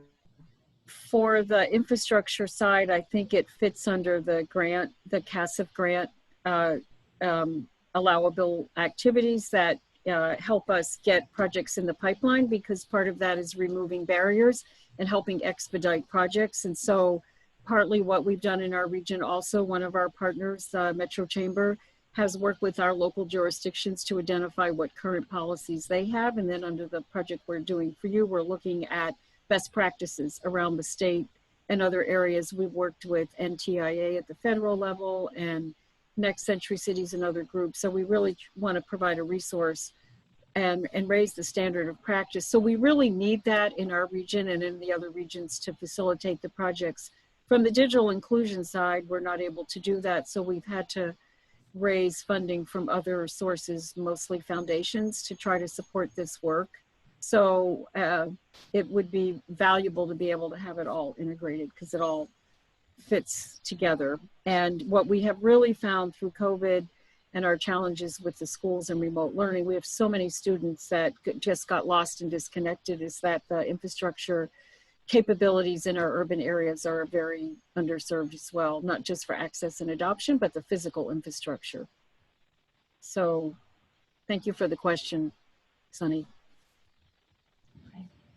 Thank you. All right, lots of information to come, and then Tricia, thank you again for your leadership on this, and look forward to continued update and working with you through the council. Thank you so much, Amy. All right, thank you. And then Brent, wrap us up. Sure. I'll be really brief. I know we're running out of time, but just an update on the contracts task force. As you may recall, the impetus for this task force was to try and take a look at the common IT-related contracts that both DGS and the California Department of Technology execute, year in and year out, and trying to figure out how we could leverage the volume and the spend on some of those contracts, if at all. And I think that's a really important part of that, is just seeing if there are opportunities for us to leverage the contracts in order to kind of facilitate bridging the digital divide, pursuing ways to, make improvements in the underserved and unserved communities.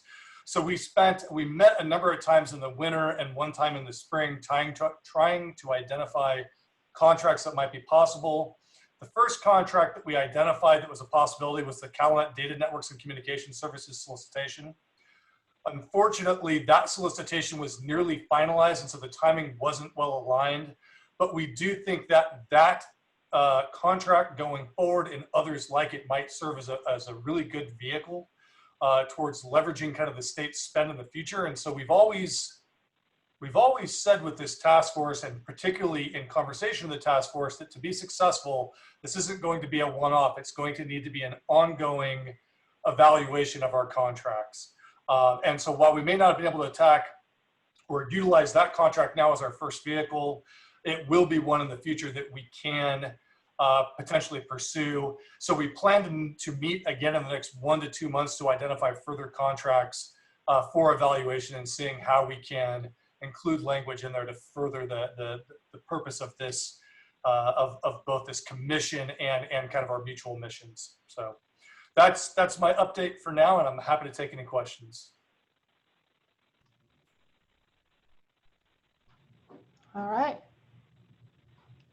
I know, Sunny, you're trying to ask something, but again, you're going to hold off to it. All right. We'll make sure Sunny asks her question and make her statement during her 2 minutes update. Great. All right. Thank you so much. In interest of time, I'm going to go ahead and thank you for that, Brent, by the way, for that update. And I'd like to go ahead and wrap up the task force update and move to the member updates. And again, this is optional for council member to provide update. And in the interest of time, since we have about 20 minutes left, I'd like to see if out of the 12 members, if we can finish our update in less than 15 minutes. That's about 1 minute per person. And you can always yield your time as well.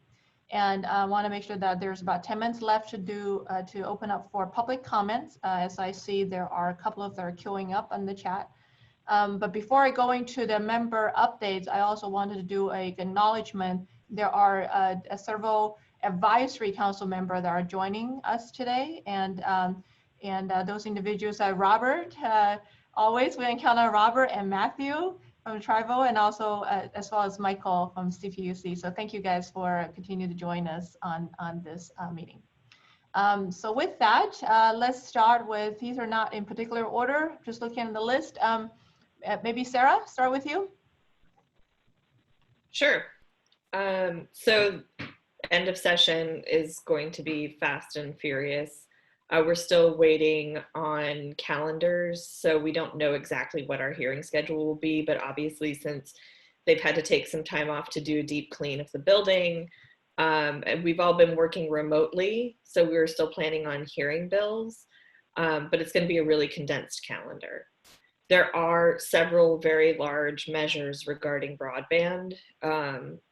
Senator Lena Gonzalez has SB 1130, which is over in the Assembly side.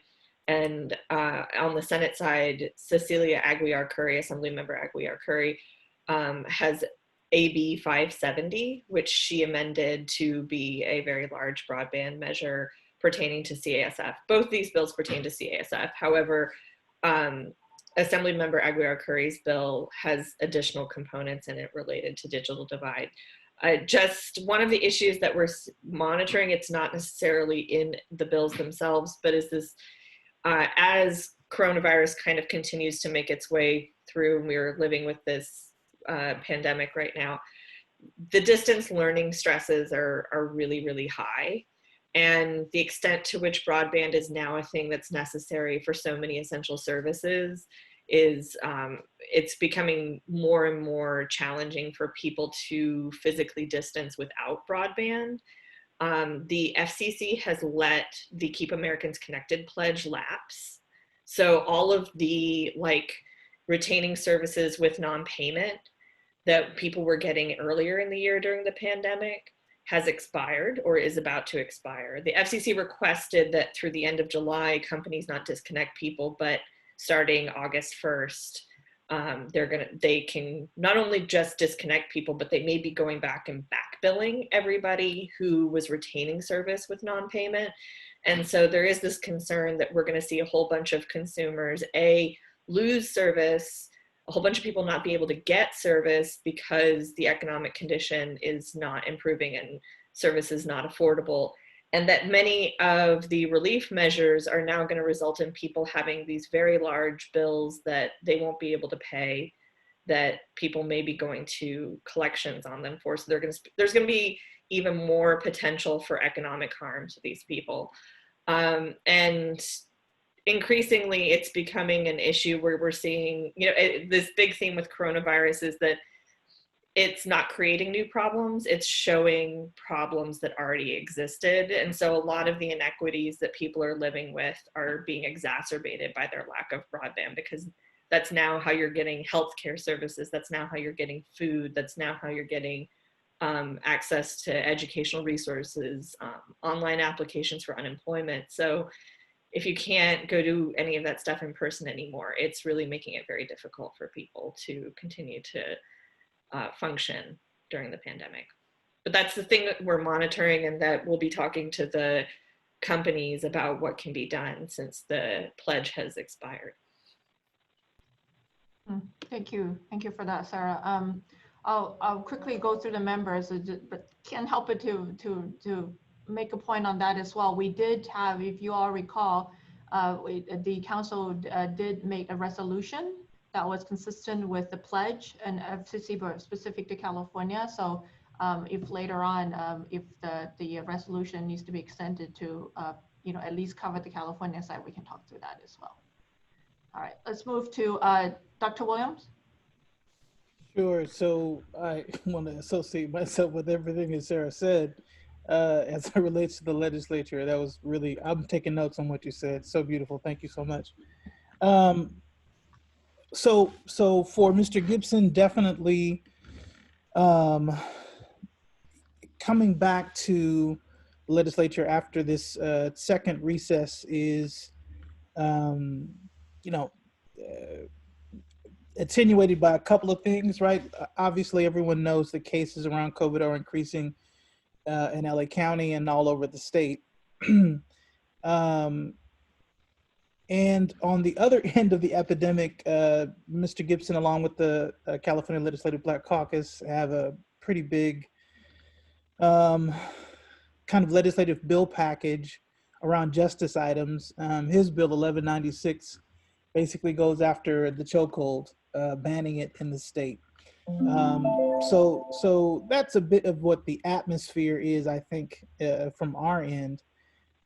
We are happily working with the CPUC on an issue around a local CBO who is no longer in the Teleconnect Fund. And I'm happy to report working with your staff, Amy, John Mann, and also the Ledge Affairs folks over at the CPUC. We're setting up a call and really getting some great responsiveness on that. I lift that up because there are obviously lots of issues that the Broadband Council has talked about in the resolution, right, related to a multiplicity of issues. A lot of our attention really honestly has been focused on the schools and access. But what we're seeing now in the 64th Assembly District is we're looking at CBOs dealing with not only access issues related to billing, but also how that affects their bottom line. And so we're hoping, again, to work with the CPUC to try to fit some, particularly as it relates to the Teleconnect Fund, some solutions. But I think it's a broader issue that as we continue, unfortunately, dealing with COVID, that we have to either face and or provide at minimum some alternatives and information, at maximum some sort of relief in the same way, so that these CBOs, particularly, for instance, the one organization that we're dealing with now, working with now in Watts, is Central. It's like the only organization that does what it does. And because the vacuum of services in that community for so long, it's the only one there. If it goes down, the whole community now does not have, access to particular kinds of life-saving services, all the way from testing to, meals. So I just wanted to point that out because I think we'll be dealing with that in the future. Got it. Thank you for that, Dr. Williams. Let's move to Christina from the Tribal Advisor. Thanks. I'll just be brief. I have a couple of things, but I'll just give the major update. First, I wanted to congratulate CPUC on appointing Kenneth Holbrook as their tribal advisor. He's going to do a great job, and I think he'll carry on the really great work that CPUC has been doing on tribal. The other thing is that the deadline for the 2.5 gigahertz band rural tribal window is closing. It's on August 3rd, so just wanted to flag that. It looks like there's only 8 California tribes that have submitted applications on this. And, I'm sure that's for a number of different reasons, but just flagging that for anybody who's unaware. And I'll cede the rest of my time. Thank you, Christina. All right, let's move to Jerry, Department of Education. Yes, just a quick update. The superintendent has been working with the Digital Divide Task Force on broadband and policy issues. They've been communicating directly with the cable companies and trying to make sure that we're doing everything we can to get broadband out there. The department itself has contacted personally over 1,000 districts to make sure that they have what they need, or at least we have an understanding of the devices that they need. We're focusing on digital equity in 3 areas, which is basically the devices, connectivity, and then technical support, training, that sort of thing. There's also a committee working on distance learning. There's been guidance released from the department on opening schools. Let's see what else. We're working with other state leaders on the digital equity front nationwide, from CETA to the U.S. Department of Ed, and various other organizations. We're participating in the Community Reinvestment Act, which is the bank, the FDIC funding for digital equity. And also working to make sure that E-rate CTF funding, as well as the Prop 98 stuff, is protected and continues to flow. And that's the short and quick update. Got it. Thank you, Jerry. And I know there's an earlier question from Eli. Eli, we're going to go ahead and save that for the public comment, and if further question or comment can be addressed there. So thank you for that, Jerry. And yes, Matthew acknowledged that you are also in the queue for the public comment. Martha, I'm going by the order of the screen. Great, thank you. First, let me start by responding to Dr. Williams and obviously our commitment to work through these issues with CTF.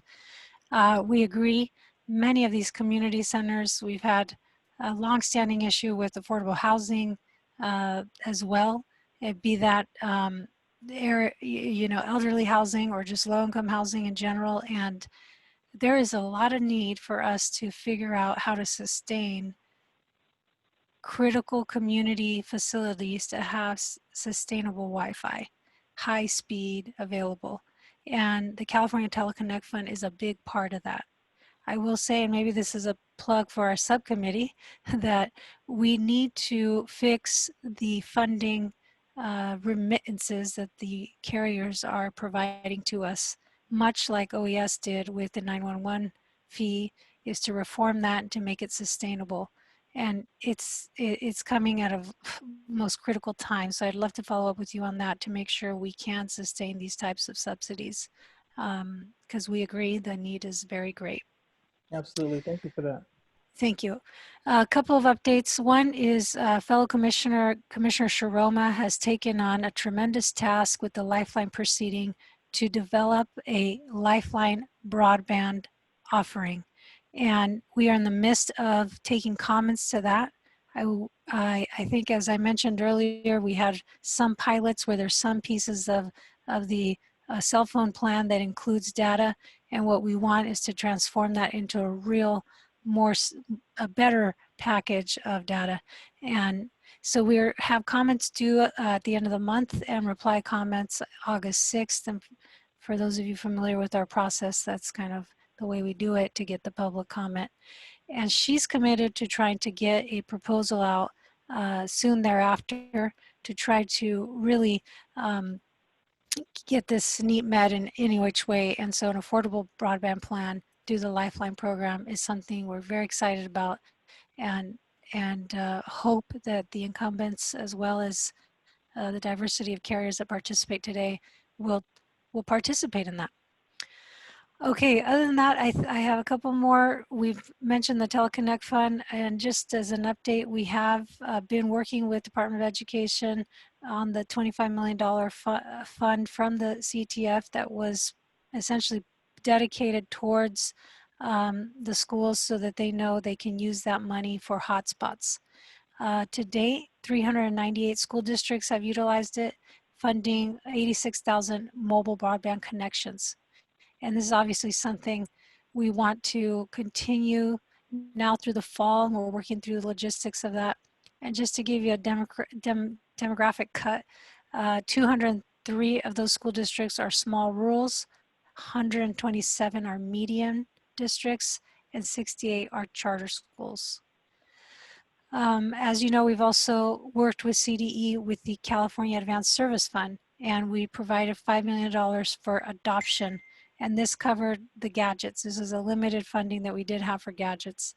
And like I said earlier, both the adoption funding and the infrastructure funding, a CSF, are soon to be exhausted.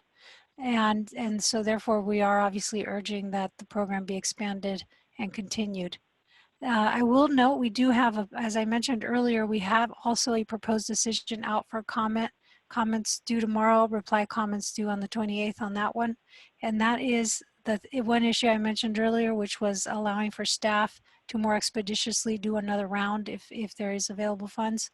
And secondly, we have proposed a technical assistance funding for tribal governments for tribes in general to be able to build capacity to not just seek CSF funding, especially if we get, as I said, an extension, but also all the federal funding that was mentioned already. So those two are out for comment. I certainly encourage you to look at that as well, but those are very important capacity grants that we want to get going. We did pass a resiliency requirement on the wireless providers to deal with ensuring necessary planning and network investments to maintain customer service during power outages, disasters, and that would include the public safety power shutoffs. And just in brief, the requirement is 72-hour backup power during these disasters in Tier 2 and Tier 3 high fire threat districts. And there's lots more detail I can provide on that, but that's really the high level updates from our end, and look forward to the questions from the public. Thank you. Thank you for that, Martha. All right, let's move to Lori. Are you ready to come up next? Yep. I am, thank you. I wanted to do a follow-up on the mobile hotspot project that I talked about, the proof of concept we did in Sacramento using transit buses. We have, the playbook is up and live on our website today, which is not a coincidence, at calsta.ca.gov. We created a new subject area that's called Broadband Deployment, and we will continue to update that as appropriate. I just wanted to make a few comments on kind of lessons learned from that proof of concept. You know, I think it's this issue, and I know it's been said before, the issue of access to broadband has been critical for a lot longer than COVID and will continue to be critical long after. We're seeing, we had people come who wanted to file their taxes, people coming to do job searches because they were out of a job and needed a way to connect. We had people coming because, you know, you had multiple people in the family trying to do video conferencing, or whether it was for school or work or just trying to check up on family members, and they just didn't have the bandwidth to actually support all of that. And so, you know, I think what we saw just reiterates the need that while through this council and other entities, we're doing a lot to try to focus on permanent solutions, that these mobile solutions should be looked at as a way to do a stopgap, not just transit buses, obviously bookmobiles, paratransit vehicles, school buses. There are a lot of options and opportunities to do this throughout the state. We were contacted by a lot of cities throughout the state, by other states, other counties throughout the country. You know, the county of Maui, we had a few conversations. They set up their own program. They were supposed to wait for me to get out there in order to actually launch it, but they sent me a picture instead. You know, but I think I'm having another conversation tomorrow with the Connecticut governor's office. I think we're seeing a lot of interest in this type of program that can be used not just for general broadband deployment, but also for specific events. The census reached out. We were going to try to do an event with the census to help them sign people up. You think about outdoor events, when we get back to that, being able to shuttle people back and forth on transit buses and provide broadband service, Wi-Fi service while they're at these events. Emergency situations, if you have to stand up, you know, an emergency communication center, why not have additional options? So I say all that, and then the final thing is that through this program, we were able to get a bunch of the vendors have created packages based off of this proof of concept that are now available through several procurement vehicles, including CalNet. So I think there's a lot of opportunity here that we should really try to take advantage of. I'm trying to be as loud as possible. So please, you know, visit calsta.ca.gov, take a look at what we're doing, reach out to me. I am more than happy to talk about it. Thanks. Thank you, Lori, for that. All right, that's Mitch. Oh, yes.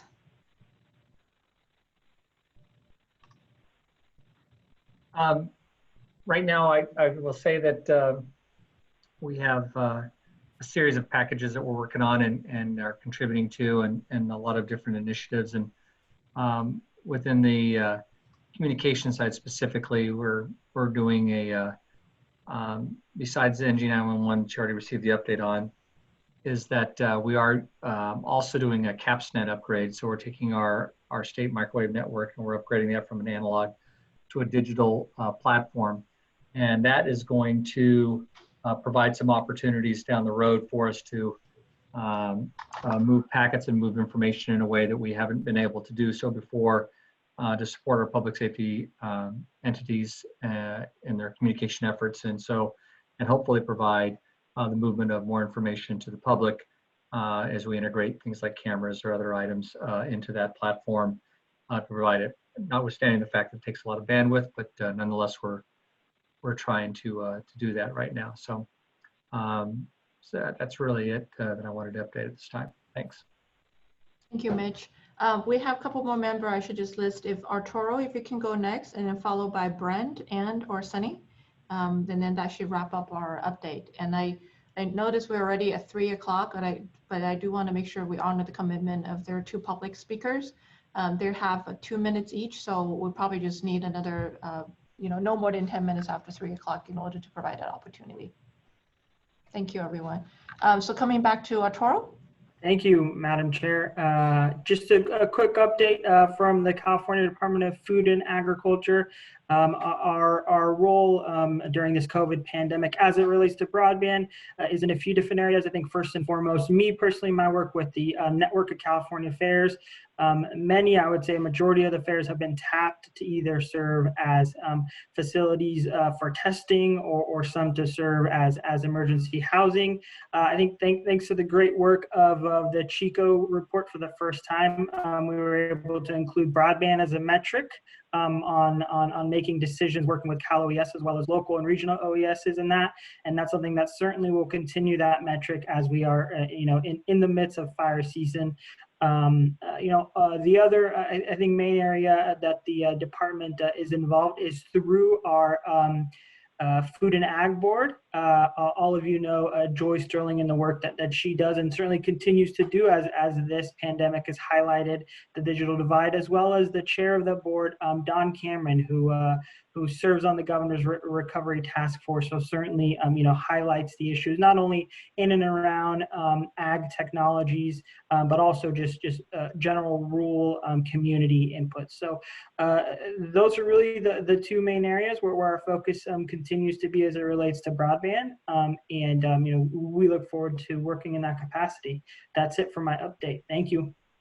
Thank you, Arturo. And Bren and Sunny, any one of you want to go next?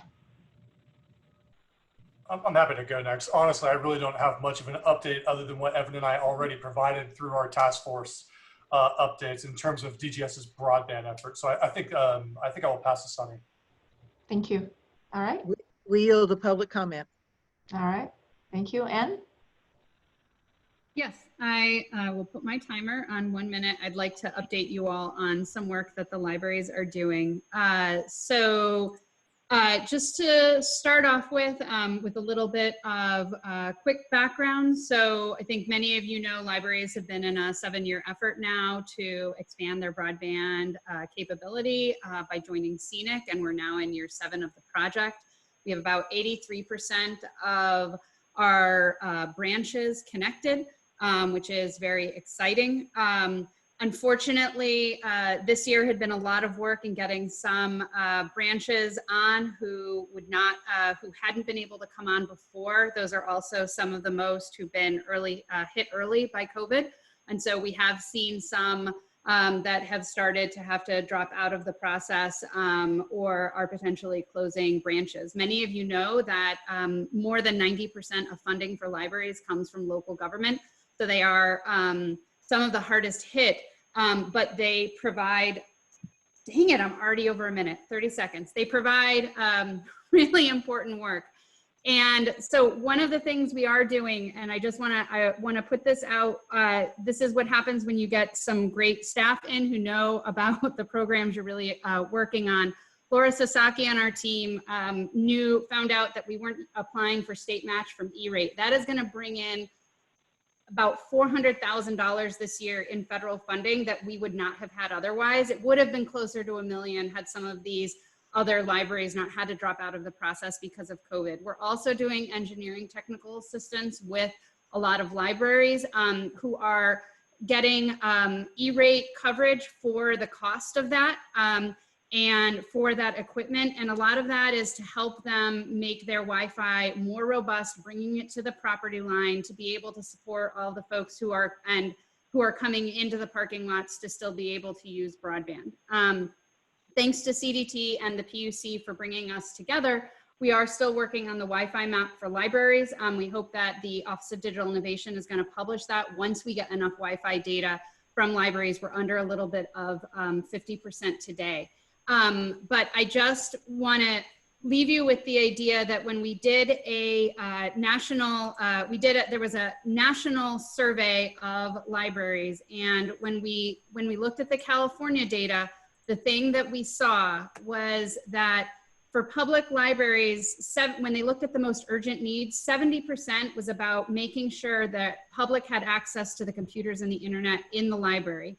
And another 45% was making sure that the library was open to be able to support applications for government services, unemployment benefits, small business loans, et cetera. And another 40% was around job search and application support. So I know that I have books in back of me, but I just want everyone to keep remembering that the work public libraries do is so much more than books, while that's still really important. And that as you're looking for community partners and as you're looking for, as we look at working together on some of the federal grants, think about libraries, and the state library is happy to help connect you with any local libraries if you're looking for something regional. Thank you. Thank you for that, Anne. On the CDT, 30 seconds, actually I'll make it 20 seconds. Just one thing I want to add, in a lot of the conversation that member has provided all related to not only the difficult access to broadband, but for those that have access, they also have low connectivity. So in the COVID response and knowing there's more PSPS as well as, fires, we're into that never ending emergency seasons dealing with that. The connectivity issues continue to be at the forefront. So from the technology side, that we're also working closely with a lot of agency that needing to use website as their ways of communication and push information out to do the best we can to minimize the need of bandwidth when the publics are accessing those public websites, as a way of helping them to get the most essential information necessary in the lowest bandwidth required. So that is an effort that we are in partnership with the ODI as well as the governor's office, and is something that we're going to continue to work with along with OES and CPUC going forward. So with that, I believe that wraps up the members briefing. Thank you so much, guys, for going rapidly on this. And I want to open up to the public comments. I believe there were 2 individuals already made the request.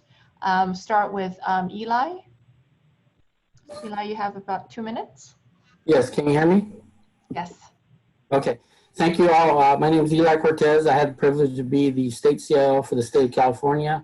We've been working on the digital divide since the year 2000. And it's going to continue to be a challenge, as was mentioned earlier. But one of the things that I heard from SUNY, and I believe we can help, as a volunteer, I'm connected to with Lieutenant Governor Cruz Bustamante up north, and myself down here in Southern California. We work directly with the Latino Caucus, Senator Conleva, Assemblymember Rendon, and others. And we would love to help you out. And one of the questions I'm trying to figure out is, what are your hurdles? What are your challenges that we can bring political pressure on to help your programs? Because that stovepipe was a problem then, and it remains a problem for this committee today. And I think that political pressure is important. And as long as it's done professionally and ethically, I think we can help quite a bit, first of all. Secondly, I don't want to mention this, but I will. It's going to be a Y3K. Because the schools are not ready. We did a quick survey down here in Southern California, during the ending of the year, we had in some school districts, and I don't want to name them, but less than 30% participation recorded.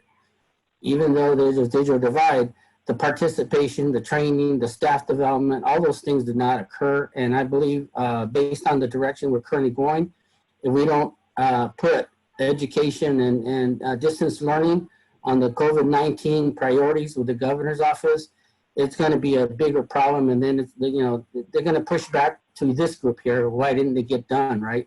And so let's get ahead of the curve of the politics. I'm be glad to talk to the governor's office, or we have access there too. But more importantly, if you can make a list that you're willing to share, what are the hurdles and challenges that you currently face?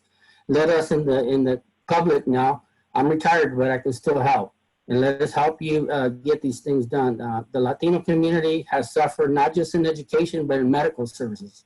There's a lot of deaths to the Latino community and also the African American community, which I work closely with.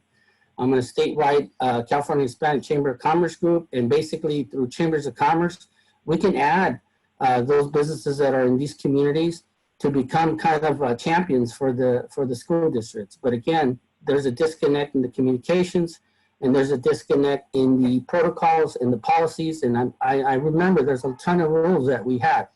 And I hate to say sadly that in 2000, we stepped up to help for the telecos to be able to deliver broadband, and they have not met their commitments, to be honest with you. They have not done their job. So I've worked with various cities that have had the opportunity to buy the streetlights, bought the streetlights from Southern California Edison. If we can work funding with them, I'm using energy programs to add smart streetlights to their city. We can add 5G Wi-Fi immediately as we're doing the same thing, installing and replacing the light. And we just need to integrate the funding sources to get these cities. So they're all ready to do it. They're just looking around for leadership and opportunities. So if you want to connect kids quick, Smart Cities model will work. And I know there's 40 major cities down here in Southern California. I could start that right away if there's a way to connect back with your group. So again, I volunteer. I'm ready to help you all. I'm excited about what you're doing. But I know the challenge. I've been there, done that, and it's tough, and it's going to continue to be tougher. And you know, my hope is that you get political support to get this job done right. Thank you. That's great, Eli. Stephanie will connect us. We'll talk. Yeah, thank you, Eli, and great to hear from a fellow state CIO and in your retirement role volunteer to help. Thank you so much for that. All right, next, Matthew. Hello, everyone. Matthew Rantanen, Southern California Travel Chairman's Association. I just wanted to give a little bit of an update on the 2.5 gigahertz window. Thank you for the previous mention. So there are approximately 10 tribes that have submitted. There are 10 that I know of that are submitting now. The biggest situation in California is that some of our smaller tribes and rancherias have not had 1 hour of office hours together because of COVID-19 and cannot get this done during this time frame. We have about 84 applications into the system at the national level. There's a bit of a skew to this. FCC has reported, 500 and some eligible areas. And if you go look at a lot of those eligible areas, the tribe is actually eligible, but there's no frequency available. So that number has been skewed. So it's going to throw off the number of tribes that have applied because I've worked with no less than 40 tribes that have that very scenario. I've been doing webinars and one-on-ones and one-on-severals for the last 7 weeks, and we've moved the needle as much as possible, realizing that we're not going to come over the line with enough tribes in this scenario. Through the National Congress of American Indians and my position at the co-chair of Tech and Telecom for them, through SCTCA, Amarin Risk, and Public Knowledge, we launched a motion for extension last night. And there is an awareness campaign day tomorrow, and the hashtag is Connect Tribes. So if you see that flying around on Twitter and other social media, please chime in and contact representatives if that's something you are interested in doing, and support the movement, because we could get a lot more tribes across the line if we had the extension. We have a lot of tribes that are just now resurfacing and realizing the opportunity is in 10 days and it's not going to happen. So appreciate your support. Just wanted to catch you up. Thanks. Mind if I respond to that real quick? So Matthew, I have a weekly call. It's COVID updates with tribal leaders. It's actually this afternoon. Do you mind if I bring it up on that call? And would you be willing to be a technical assistance support on that? Please if they needed do. to contact someone? Please do. Yeah. And let me put my information in the chat for you. I'll do that right now. And then, yeah, please reach out because we have free resources. So here's another thing. There's a lot of really wonderful consultants out there that are trying to charge tribes between $10,000 and $20,000 to file this free application that don't need any legal support. So there's a lot of pro bono services, even if it gets to a legal scenario where they need a waiver, that we can direct them to right away. So yeah, absolutely. Please mention it. Great, thank you. All right, thank you for that. And I believe, yes, thank you, Matthew, for giving your contact information out. And are there any other public comment that we need to address? No. All right. Well, I move to adjourn this meeting. And if I have a second, raise your hand or whichever way. There you go. Thank you so much for staying longer. And I hope this is a productive meeting as I thought in a while. And look forward to connecting with you all in October. And in the meantime, for those of you that voluntoed to be helping out with the task force, as well as a public member that wanted to help out, please get in touch with Stephanie and Jules, and we'll go ahead and get those work continue to move on. Thank you, everyone. Take care. Stay safe.